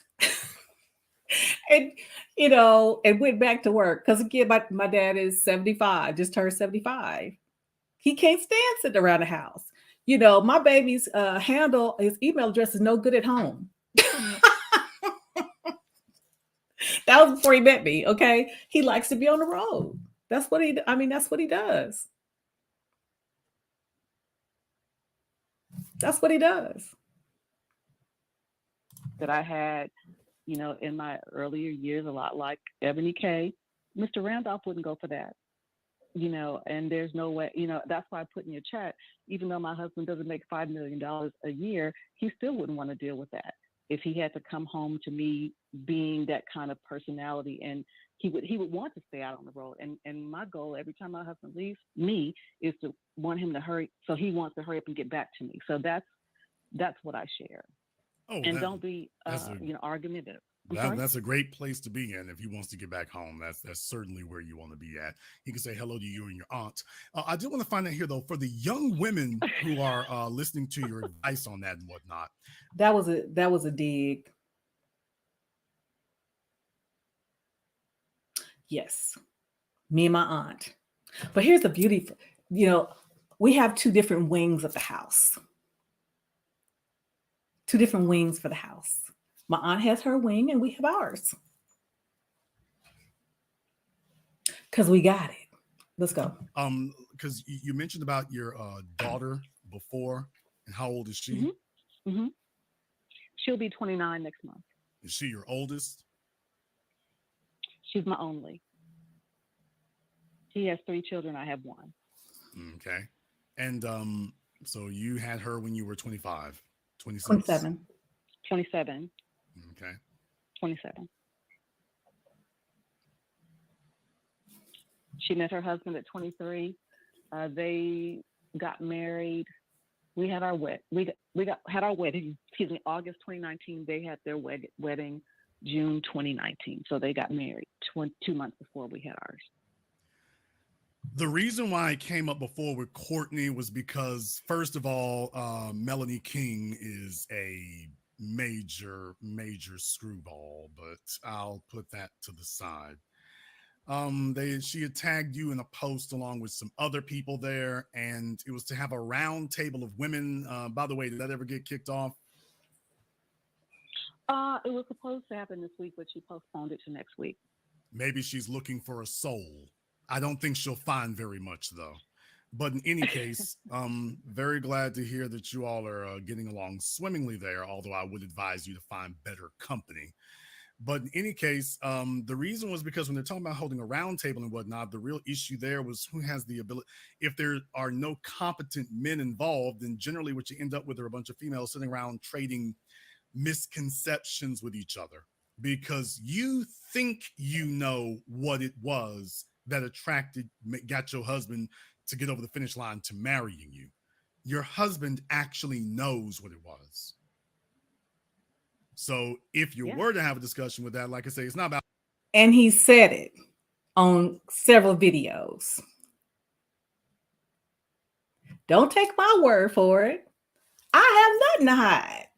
Well, I do. It's none of your business. But Mr. Randolph has said it. Oh, he told me. They might be hearing something a little bit different. So if they don't have men involved in these situations, that's where it goes off the rails. I think the women have a lot to learn. I just don't know how much putting into the other side of teaching they have to learn here. Because my thing is, even in your situation here, and I'm glad to know that you got married and whatnot, but by your own admission, you got married after 30 years of stumbling doing around. It wrong. Right. And what I'm saying is things don't get fixed overnight like that. And certainly as you get older, how many changes can a 50? Okay, let me clarify some things. I was married before. Okay, so it wasn't 30. I wasn't single for 30 years. Okay, so let's clear that up. I was married to my daughter's father. So I wasn't with 30 years. I mean, it was long enough, but it wasn't 30 years. Let me clear that up. Okay, let's go. 50-year-old woman make? Only if she really wants to. And I will say I was kind of like Iyanla. I didn't lose everything, but I almost lost my mind and almost lost my life. So how so? It required me to do. I was in a relationship that ended violently, and why were you violent? Had my brother not, he was violent to me. You were and had my brother not was been he there, in the military? I might not have made it. Was he in the military? No, he was not. This is where it takes a turn. How long was this your husband or who? No, it was a guy that I was dating. We hadn't been dating very long, maybe about 6 months, but yeah. So you were dating a guy for 6 months. Mm-hmm. You was dating not my baby. You were dating a head buster for 6 months. I didn't know he was a hair buster. Let's not say that. Yeah, you kind of did. There's head busters don't. No, I didn't. Head busters don't sneak up on you. Head busters are. That's where they at. So they up front. Furthermore, how long was you were dating this guy before you met your husband? Let's break this down real quick. And I'm not going to go into the crazy details of that situation. Again, for y'all who are new to the channel, I did a video a couple of days ago, or about a week or so ago, and I'm going to show some parts of it later, but I kind of do a reaction to that situation, okay? A reaction to a video me and my daughter did about the situation. And no, he was not violent at first. He did not end up putting his hands on me until the end. But he was very nasty, condescending, and a lot of different things that I should have keyed in on and ignored. And I talk about that. So, no, he did not come out head bussing. But here's another thing, ladies and gentlemen, and I talk about on the video too, that all it would have taken for me was to do a background check on that individual that I ultimately ended up doing on the back end that I should have did on the front end. Let's go. I met my husband a year later. Oh, so you were 49. No, this happened with this. The situation happened with this individual was in July of 2017. July of 2017. We started dating November 2016. Situation came to a head in July of 2017. I met my husband July 2018. Person, I was 50. I met my husband at 51. Okay. 49 or 50, man. It's splitting hairs, but fine. You were 50 when you were with Mr. Headbuster. Yes. Right. So this wasn't a young, foolish female who doesn't know men and can't size them up and doesn't have a lot of experience. You're right. This is a very experienced older woman. At this point in her life, and she's got exactly what she wants. You can't pull. You can't really pull. Okay, so let's talk about that for a minute. You can pull something over somebody's eyes, if they choose to not see it.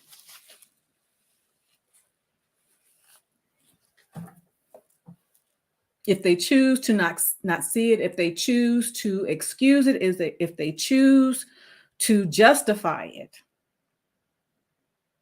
And I've said that's what I did. And I said the reason why I did it is because I was not in a good place at that time.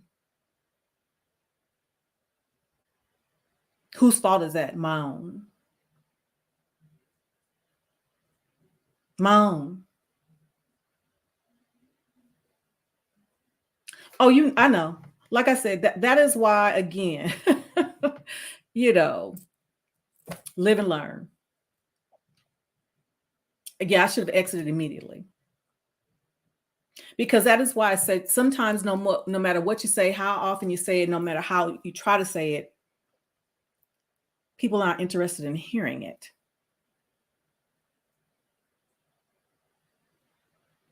They're not interested in hearing it.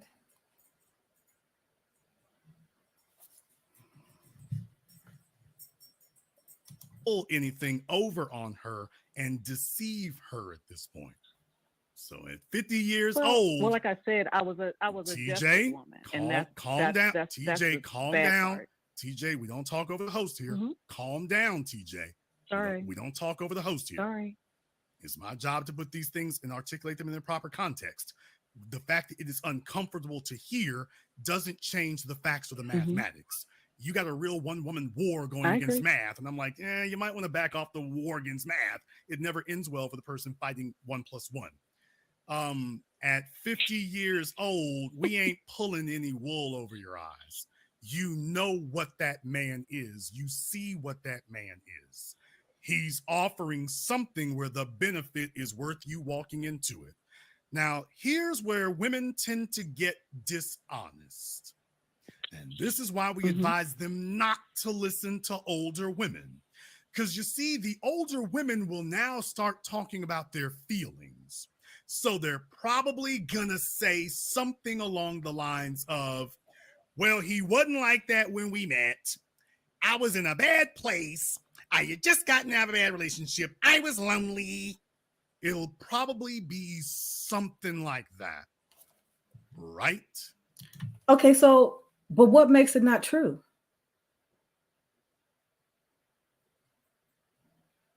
What makes it not true? I have said before, again, not just, and my daughter actually mentioned it in the video. Go check the video out. Like the video, by the way, like this video. When I was having the conversation with my daughter and she was talking about what she saw in me during that time. And she said that she thought that the reason why I chose to overlook certain things where that individual was concerned is because that was around the time she had not only moved out, but her and my son-in-law started dating and they were moving on. She was moving on with her life and I had nobody to control, for lack of a better phrase. Because for the 18 years, my life revolved around her. It revolved around her to the extent of when she went off to college and lived her life. And I'm now in my mid 40s with my 40-year-old body, my 40-year-old wrinkles, my 40-year-old bags, my 40-year-old hair. And not as many opportunities to meet someone. And thinking about, will I meet someone? And because of those things, I ignored him. I ignored what was right in my face to my own detriment. Because in the video, I said, I should first, when we met at the park, I should have went in the opposite direction. Should have went in the opposite direction based on his behavior then. And I didn't. That's my fault.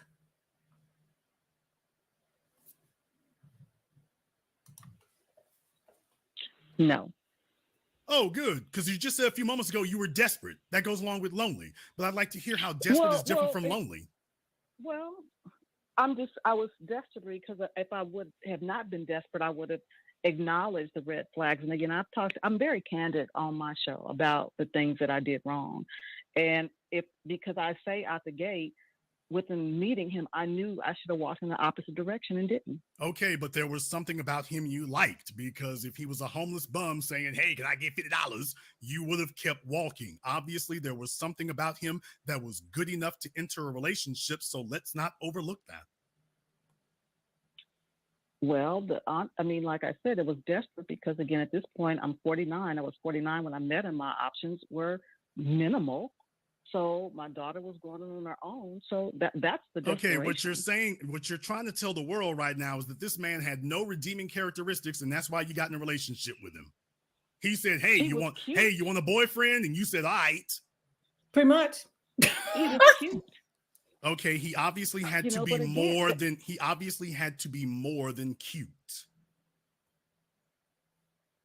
And this is why we don't want these older women participating or hosting these things, because they're dishonest. They won't even just level and say what it was. They keep trying to clean their resumes up as they walk along. She's defying mathematics. There's no way you got with that guy at 50 years old just because he was quote unquote cute. Obviously, you had to have a conversation. Obviously, you had to have some points of commonality. Otherwise, there is no reason to be with him unless he was just a one-night stand every time you saw him. Well, that's what I'm talking about. There were things that I chose to ignore because when there was no commonality. Those are the things that I chose to ignore. No. And let me be clear. The lack of commonality has nothing to do with the fact that he didn't have a college education, because my husband didn't graduate from college and is one of the most intelligent men I know. One of the things, just out the gate, as I stated, our first meeting, Again, I'm trying to step outside my comfort zone because I tell you, like when many women, we have these lists. I get away from my list. So when we met at the park, a very prestigious park in my Dallas Fort Worth people, I think it's White Rock Park. So that's a very affluent area. Okay. And we're there, we meet there, and he wants to, he's a music enthusiast. Okay. So he wants to show me his sound system. Now, I'm not interested in that. But, hey, it was our first meeting. So I'm listening to his music in his car, and he cranks it up to a volume that is unfreaking believable. In this park, in this affluent area, I'm embarrassed. I said, would you mind turning that down, please? And he said something kind of snarky. So right then and there, I should have went the opposite direction, but I didn't. And I didn't because I had nobody else calling me. I can look back on it and say that now, because I try to think of something that was redeeming, and there really wasn't.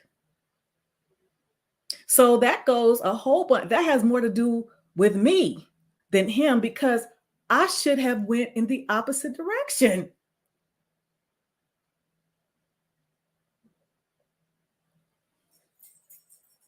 I should have went in the opposite direction. He was, hold on, my dog's, hush, buddy, 1 second.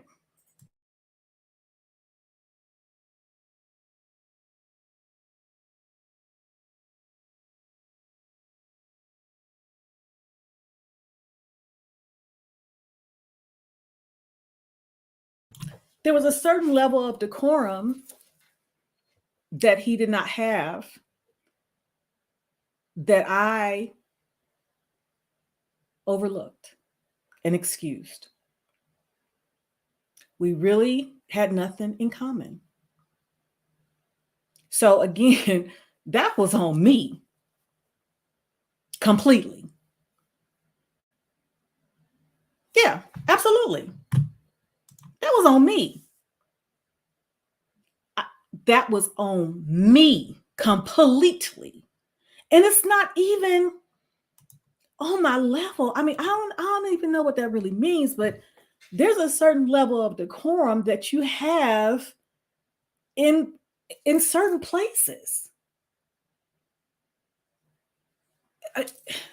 Watch the video. Okay. So let's continue. Oh, other than being cute, when you two got on the phone with each other, what did you talk about at 50 years old? Talk about getting to know each other like I did with my husband. Right. But again, and obviously there was something there, because you stayed with him for 6 months. So it wasn't like there was nothing there. Otherwise, it wouldn't have gotten past the first phone call. So obviously you all had some things in common that allowed you to start bonding with each other.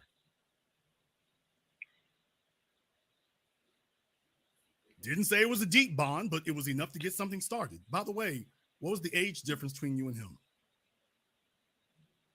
2 years. He was younger than you? No, he was 2 years older than me. Okay. So once again, just like your husband. So yeah, there's not a lot to do there. What did he do for a living? He worked in he was like accounts payable or something like that. Okay. Well, so far so good. So far so good. So like I say, definitely he had some redeeming characteristics. You're just telling the world all he was cute. And you're saying he didn't have anything else that attracted you to him other than, well, he was cute. Well, I was, when I look back on it, that's all that I could really say, because no, the sex wasn't great. Somebody put sex. No, it wasn't that. This is it wasn't called his job character. This because is called character destruction. When a female does not want to face what she's done, what she does is try to erase the man. Okay, so what I've done, that's the part that, because I kept saying, I ignored the red flags. I ignored the red flags. I ignored the red flags. And let's continue. So she characterizes him as being the son of the devil, if not the devil himself. And then they start saying irrational things like, I got into a relationship with a guy for 6 months, but there was nothing redeemable about him. Well, he was cute, but there was nothing else. He wasn't smart. He wasn't engaging. He wasn't charming. He wasn't sensitive. He didn't have any redeeming characteristics except he was cute. When we got on the phone, what did we talk about? Well, we kind of just spelled our words to each other for 6 months. And this is why we cannot let these older women host these forums, because you all are going to just lie to people. What you're saying is irrational and impossible. You did not get with that man for 6 months because all he had was cute, and you 50 years old. Your ovaries didn't even work anymore. Cute wasn't going to produce nothing for you. At 50 years old, you. And here's where the thing, this is where it gets, where it kind of ties into Ebony K. When I met this person, I was, at the height of my career. Like I told you, I was up there in the federal government making my coins. And, I had my stuff together. So I was trying not to look down because he was not as established. But when I failed to dig deeper, it was a reason that he wasn't. It was a reason that, he went from job to job and it was everybody else's fault. There was a reason. But again, because when the last time he lost his job, I said, I don't know what it's like not to have employment. I don't. But I'm here to help because, again, that's the kind of person I am. I am, especially if I say I care about you.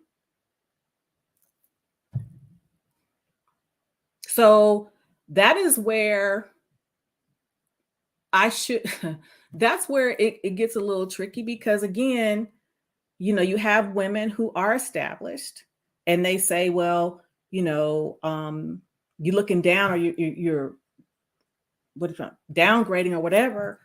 And then you have someone that, like myself, who tries to support. And ultimately,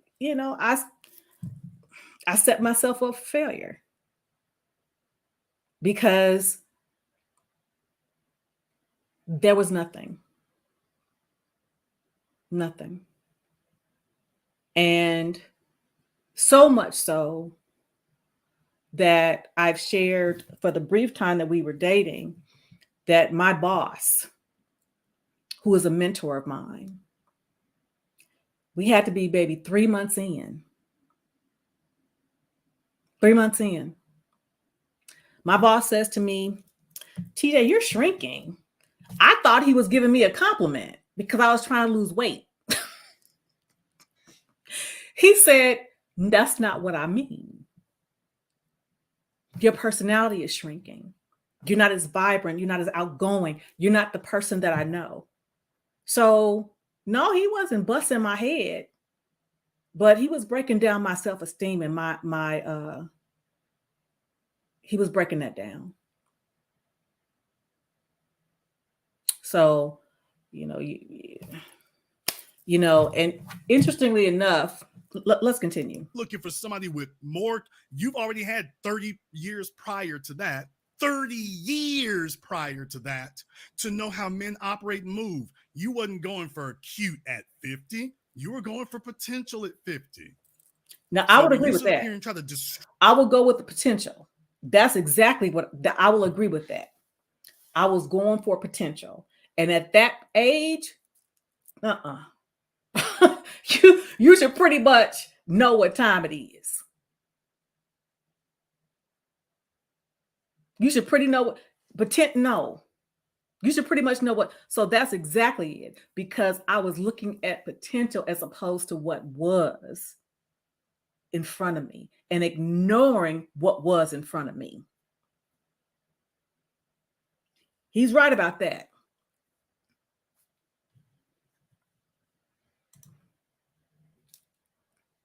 Okay, if you don't see he's absolutely right about that. Destroy this man and claim he didn't have anything except he was cute. That's nonsense, because what you would say is that your judgment was so poor that you choose men who have nothing. Well, by definition, you couldn't have recovered in 1 year. All of a sudden, ooh, I got good judgment now. That's mathematically impossible. Impossible. You might not be proud of him. You might not be proud of the way it turned out, but that man had other redeeming characteristics. He had other redeeming characteristics. You just don't want to claim them now. And I will say one more thing. When a female is this obviously, blatantly dishonest and mischaracterizing things, it's like, boy, you got to wonder what else she's not saying now. And this is the reason why we say, hey, y'all just really need to fall back and take a back seat and let us the men lead these discussions. So as we get to it, I think there's a point that's come. Let's go ahead. Because we're going to get to the heart of it and get to the real. We going to get there. You all are going to try to rehab your history and sanitize your history and fabricate it into something it wasn't. That ain't me. Well, I will say this. Maybe I'm not articulating it effectively, Yes, but you did. I'm sorry? Yes, you did. You articulated it just fine. Because again, it was not about him. It was me, because like I said, there were red flags from day one, and I chose to ignore them. Because you like there were liabilities, but there are also benefits. So either you like the red flags or the benefits outweigh the liabilities. That's simple math. I will say this. Because one of the things that made me consider him is because, like Ebony K, I was, I had these standards of what I thought I should have and who I should be with. And I said, well, let me, quote unquote, lower my standards. Let me not be as, maybe you don't have to be this type of person. You don't have to have this kind of job, and you don't have to do. So I bent. And I said to myself, because I knew at the time I had a very aggressive personality. And so I said, well, maybe this guy is just not going to. Let me qualify that. Like Ayanna said, assertive, not aggressive. My daughter talked about that, I had a dominant personality, largely because, again, single mom, military, oldest, all that kind of stuff. But even when I met that person, because I hardly curse. Now, I'm not saying I don't curse, but I hardly cuss. And I told him when we were dating, getting to know one another, because he cussed a lot. Well, more than me. And I stated, if I cuss, it's because I'm really angry. But I try not to, because I don't want to be cussed at. You understand me? So I'm an assertive personality. Not an aggressive personality, but an assertive personality. Let's go. to let me run over him because he started talking to me crazy at the onset. Well, cursing at me and stuff like that. So this man just calls you up, hey, you old funky BBB. Pretty quickly, yeah. He was cursing at me, yeah. Pretty quickly. This is this phone call right here, that response she just gave. This is the reason you cannot, the older women just need to bow out and get out of the conversation because they're just going to lie to people.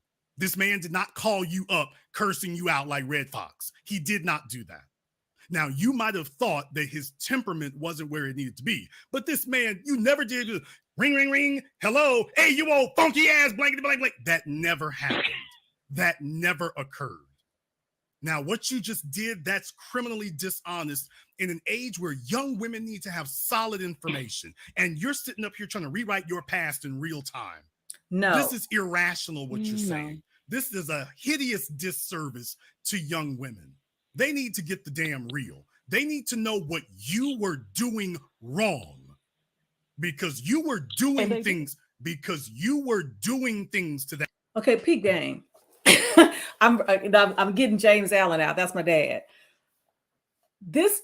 I did everything. When I say everything, I did everything. And that's my fault. He had no money. He had a busted car. He couldn't keep a job. So that's on me. It was the potential. It was the potential. And that's on me. He never bought me nothing. When he did have a job, it was on me. Everything was on me. So that's on me. That was me. And when I would make suggestions about certain things, particularly trying to help him course correct with respect to his career, because I'm an HR professional, that's what I do. He didn't like it. Now, sometimes I won't lie, maybe I should have just let it go. But I wasn't, assertive, insistent, and offering, not getting the cues. I get that. Like I learned.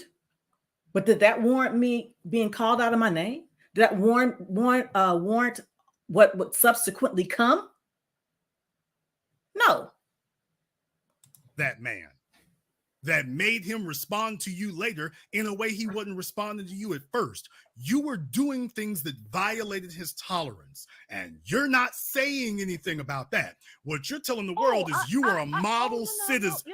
You were a model citizen, and he was, damn me, Conan the Barbarian. No, sir. No, sir. That's not true, because I've also said some of the things I did wrong that I learned being a control freak was when just to give an example, when he would unload the dishwasher, instead of me thanking him for unloading the dishwasher, I want to point out everything he did wrong. So no, I'm not saying I did everything right. Now, absolutely I didn't. Absolutely I didn't. I'm pretty sure it went. Those are the kind of things. I'm pretty sure it went way further than just unloading a dishwasher. That was just an example. I'm just talking about okay. I'm pretty sure that it became you getting up in his face. No. Now that I am absolutely certain about. I'm sure it was you getting up because you're ex-military, and I'm sure it was you getting up in his face. No. I'm certain. No. I am beyond certain of it. No. Well, here's the thing. I don't deny I have gotten in men's faces. I don't deny that. And I'm very candid about the things that I've done in my life. But in this particular situation, no, I didn't. And again, my daughter, I did a show with my daughter who talked about the things that she saw, how she saw someone that she didn't recognize because she didn't recognize me. Because we all know single mothers' daughters don't just gang up with everybody. We all know that doesn't happen. Whether mom is right or wrong. Anybody that's watched my show, they know my daughter has been very honest, brutally honest about the things I did and didn't do right. Well, here's the thing. Your daughter is, but the man hasn't had a chance to have his say. Now, if I was talking to that man that you were with for 6 months, I wonder if I would talk to him and hear a man who he ain't got a damn thing going for him except he's cute at. He didn't. He didn't. But again, that's on me. Because I should have kept walked the opposite direction. But that goes to, and again, it's so we're getting there.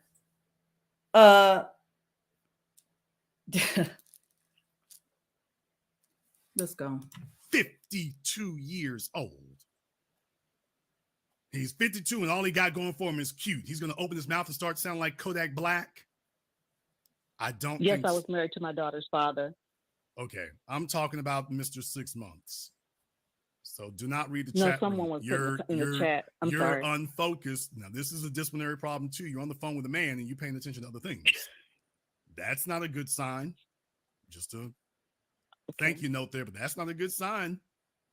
Disciplinary problem. No, I'm not. This man was not sitting here talking to you and sounding like Migos when he picked up the phone for you. That is not what was happening. No, he did it in my That face. did not occur. He did it in my face. Because if a woman's got 30 years and you had a baby daddy, but you didn't have a husband, 30 years, that's plenty of time for plenty of men. Not 30 years. And she's going to get what she wants. If she's bringing it home, that's what she wants. An old dude had some character. And sometimes what you want ain't what you need, because clearly characteristics you liked. He also probably had some boundaries that you were like, hey, I'm used to pushing boundaries and pushing buttons. I don't disagree with that. Okay. And now we're going to sit up here and destroy this man's character and say, yeah, I'm not going to. I like to push buttons. Now, let me all tell you about this fellow who's the son of a bee. Wait a minute. See, that's the thing that's not cool. That's not okay. That right there is so super not okay, because it's not an honest picture of him. But most importantly, it's not an honest picture of you. And you're going to teach the young females. Yes, I am. When on my phone tonight, you are completely fictionalizing your recent past. No, I don't see it that way, but okay. You literally just told us all what it was. You literally just did it. I literally just sat here and dissected it, literally. And she's saying 2 + 2 does not equal 4. It equals 6, 8, 9, not 4. So what I'm saying is, let's go with I pushed boundaries. Let's go with that. And he said that, he's certain that I got up in his face. No, I didn't. I'm not saying I've never gotten in a man's face, because I have. But by the time, again, the progression of learning, wasn't doing that.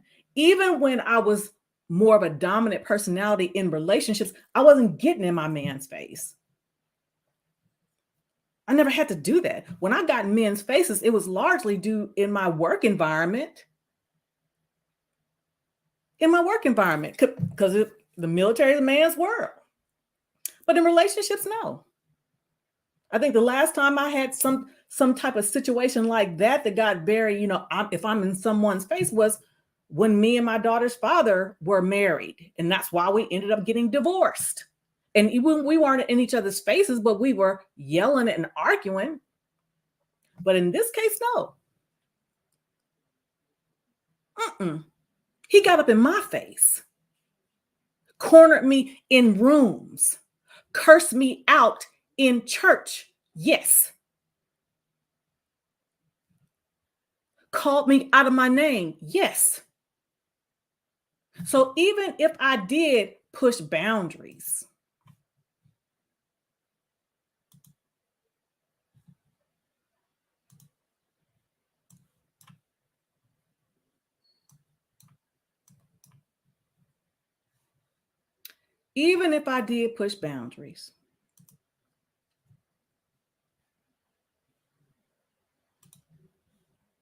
did I deserve this?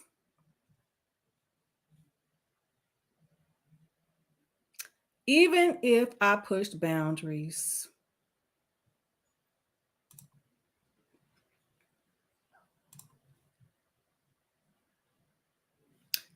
did I deserve this right here? Hold on a minute.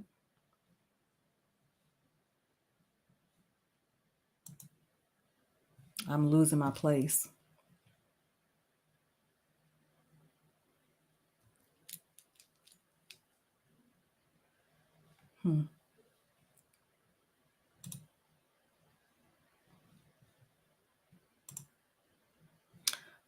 Excuse me.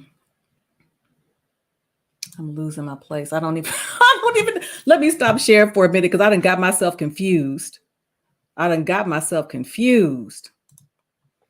Let me stop sharing. So let me start over, because I done got confused as to where I am. Okay, I'm going to try this here. Hold on. Move this over here. Move this over here. Okay. I don't, okay, so let me present again. Let me present again.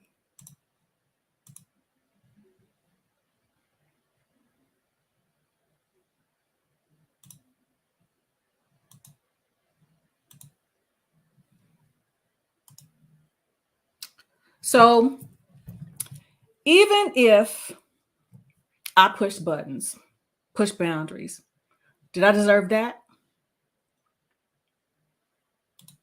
Leg, my knee. Oh, your leg. Okay.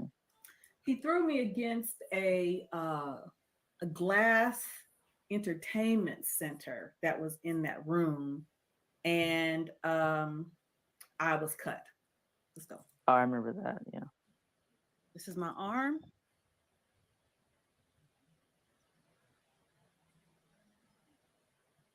It's my leg.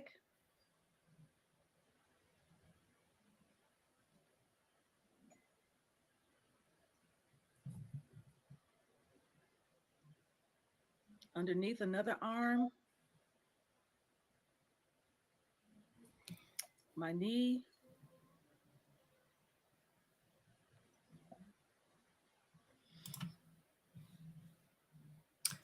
So even if I push boundaries, did I deserve that?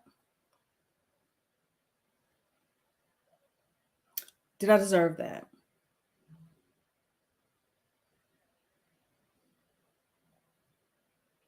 What did he say after it happened?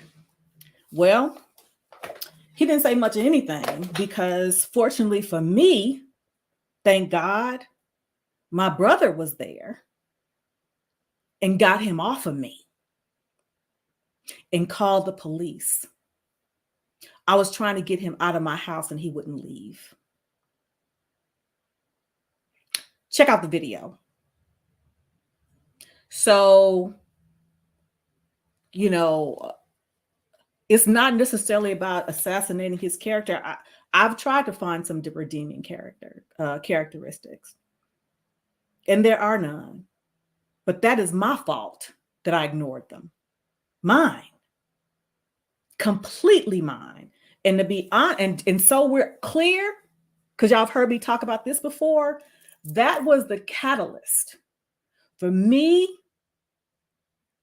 to get some therapy for real. I was off work for about 2 months. 2 months. And to get down to the bottom of why my picker was off. Yeah. Getting down to the bottom of it. I was off work for about 2.5 months.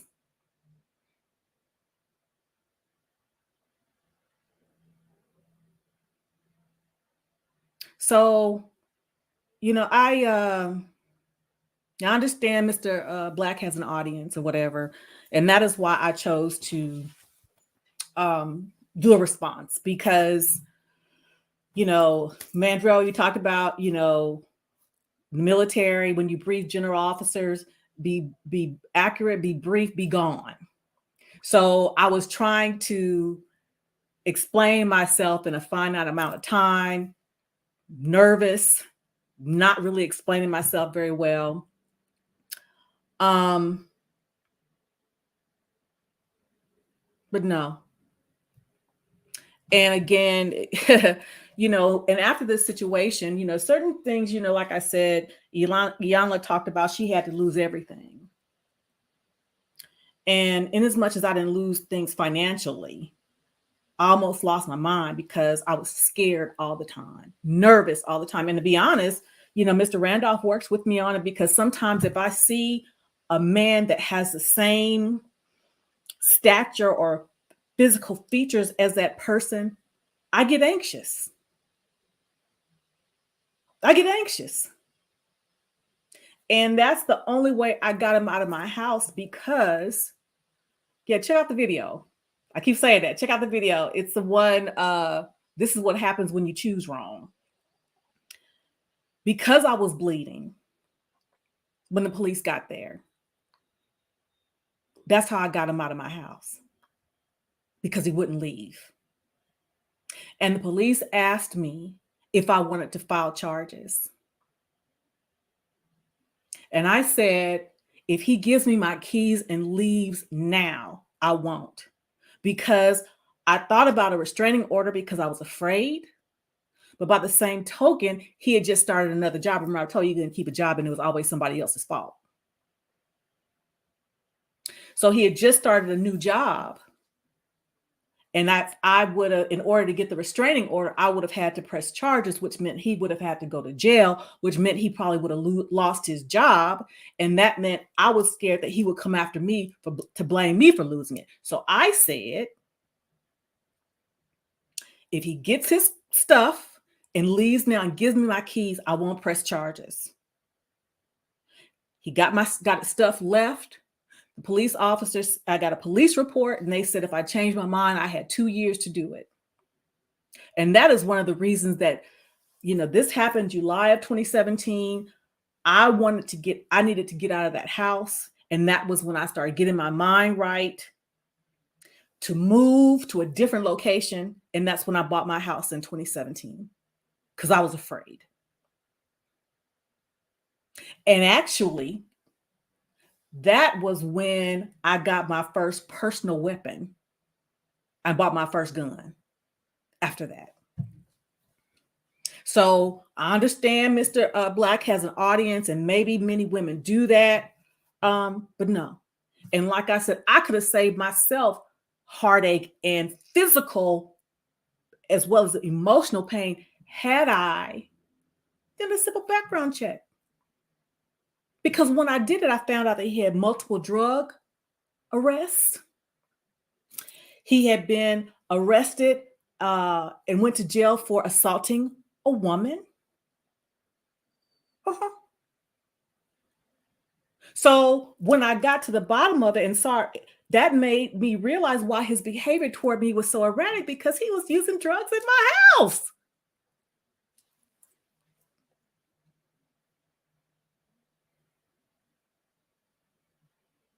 So, but that was on me.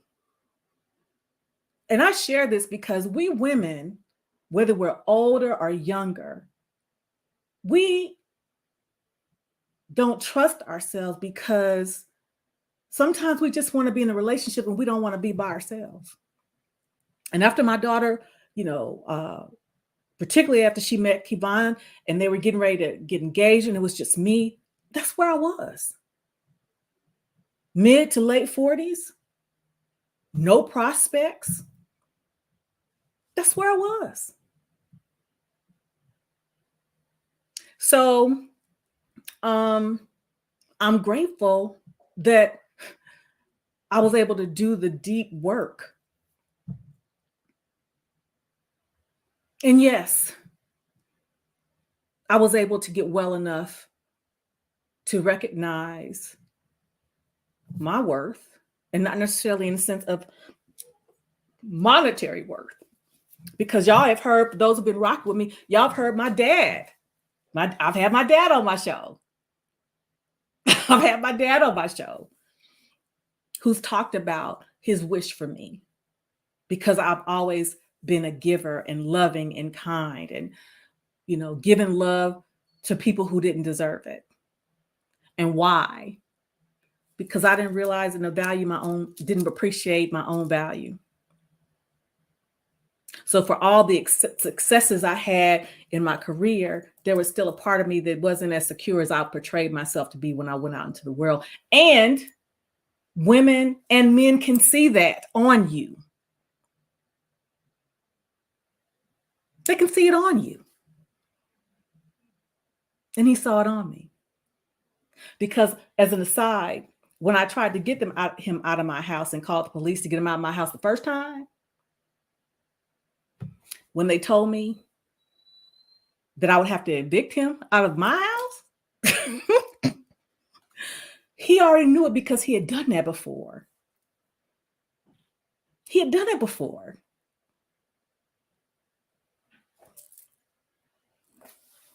Yeah. So I felt really stupid. Really stupid. You know, I said, how did I wait to get 50 years old to end up in a emotionally abusive and ultimately physically abusive relationship? And that had everything to do with me. Everything. So I'm glad that I got, you know, everything that happened to me happened for me. And me and Mr. Randolph has said that, yeah. Yes, absolutely. Homosexuals. You know, me and Mr. Randolph said to each other that everything that we've gone through in our lives prepared us for each other. For a time such as this. So I hope I've addressed my portion of the video, because I'm like, damn, I look stupid. Good gracious. You know, when you rewind the tape, I'm like, gosh, I should have said this. I should have said that. Or I just should have left. So again, I don't blame Mr. Black. This is his show. I went to his house. He could treat me the way he wanted to in his house. I didn't have to stay. I did. So yeah. So I thank y'all for coming through. You know, I'm glad I made my husband's dinner before I started this show. You know, I got to take care of my baby. So yeah, this is coming up on our 4th anniversary. Oh yeah, like I said, we got married on my birthday in May, and then we kept it a little secret and had our wedding in August of that year. So I've been putting stuff on my community tab about having weddings for less than $10,000, because we had our wedding for less than $10,000. Because it's more about the marriage, but I want to have a wedding, because even when I married my daughter's father, we didn't have a wedding. We got married at the courthouse too. But I wanted to have a small wedding so my father could walk me down the aisle and, you know, have a pretty dress and stuff like that. So I've been sharing tips with you all if y'all want to have a nice wedding for less than $10,000. And my daughter and her husband, they went to the courthouse and got married the September prior to their wedding the following June. So they did the same thing for less than $10,000, because they're not gonna be in debt to do them part. So thank y'all for coming through. I appreciate the super chats. I thank you all for taking the time to engage with me. You know how I do it. You know, I got to end with my nephew, my firstborn nephew, Ryan Spunk Adams. For those of you who've come through, if you haven't subscribed, please consider subscribing. Leave some comments for me. But I think I addressed everything. I think I did. Okay. So I got to get back to my husband so we can watch some TV. So I'm going to end this broadcast with my nephew, Ryan Spunk Adams, Sunshine and Rain. Listen to the end, you know, get your groove on, because y'all hear him on the saxophone. This is a little video presentation I put together to go with this song. Follow him on all streaming platforms. On Instagram, I am Spunk. Catch his music on all music streaming platforms. And until next time, ciao for now.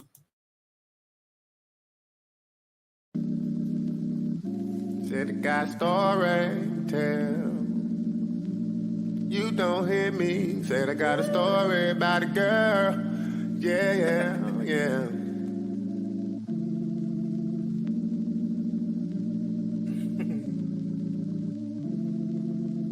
Check. See, I've been up all night typing this love letter. Hoping you open the message saying I love you better. See, you've been keeping me on red. I know I'm out the picture. Ain't nothing worse than the wave, just a request. I started on a nigga wave like a drop by. Saw you out, so I figured out I'd say hi.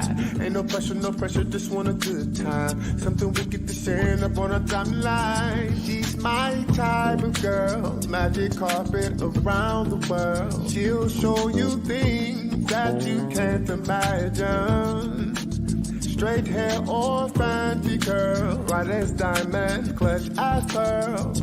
She's my one and only digital girl. My sunshine in the rain. Sunshine in the rain. My sunshine in the rain. Oh, mama, my, my sunshine in the rain. My sunshine in the rain. First we outside, you beaming your light, giving me shades of dope. Now I'm walking in pools of water, my Yeezy. So, you had a faith that get Jesus hope, but the devil is pleased. I'm on my knees, I intercede for our peace. Girl, your love is the antidote. Body like a goddess, your beauty on displays in the funnest museums. You shining like discos, but who knew that through the fire, all the grow this froze. Don't wrap your envelope, baby, let's disclose. I don't beat around bushes, no babe, I don't tiptoes. Not a ballerina, but I see balances drop jaws from your spoken words that rain dancing in tip jars. I applaud you, but these problems we face feeling so colossal. You push shovels of dirt, digging on my fossils. Every hurt I try and fix, you say I scarred you. I've dropped dimes before, don't tell me that I lost you. It's two sides to every coin, and every road's gonna have its thorns. I'm bleaching these stems, my palms bleed. Maybe your rain can rinse these stains from these leaves, cause I still need my sunshine in the rain. My sunshine in the rain. Sunshine, my sunshine in the rain. Yeah. My sunshine in the rain.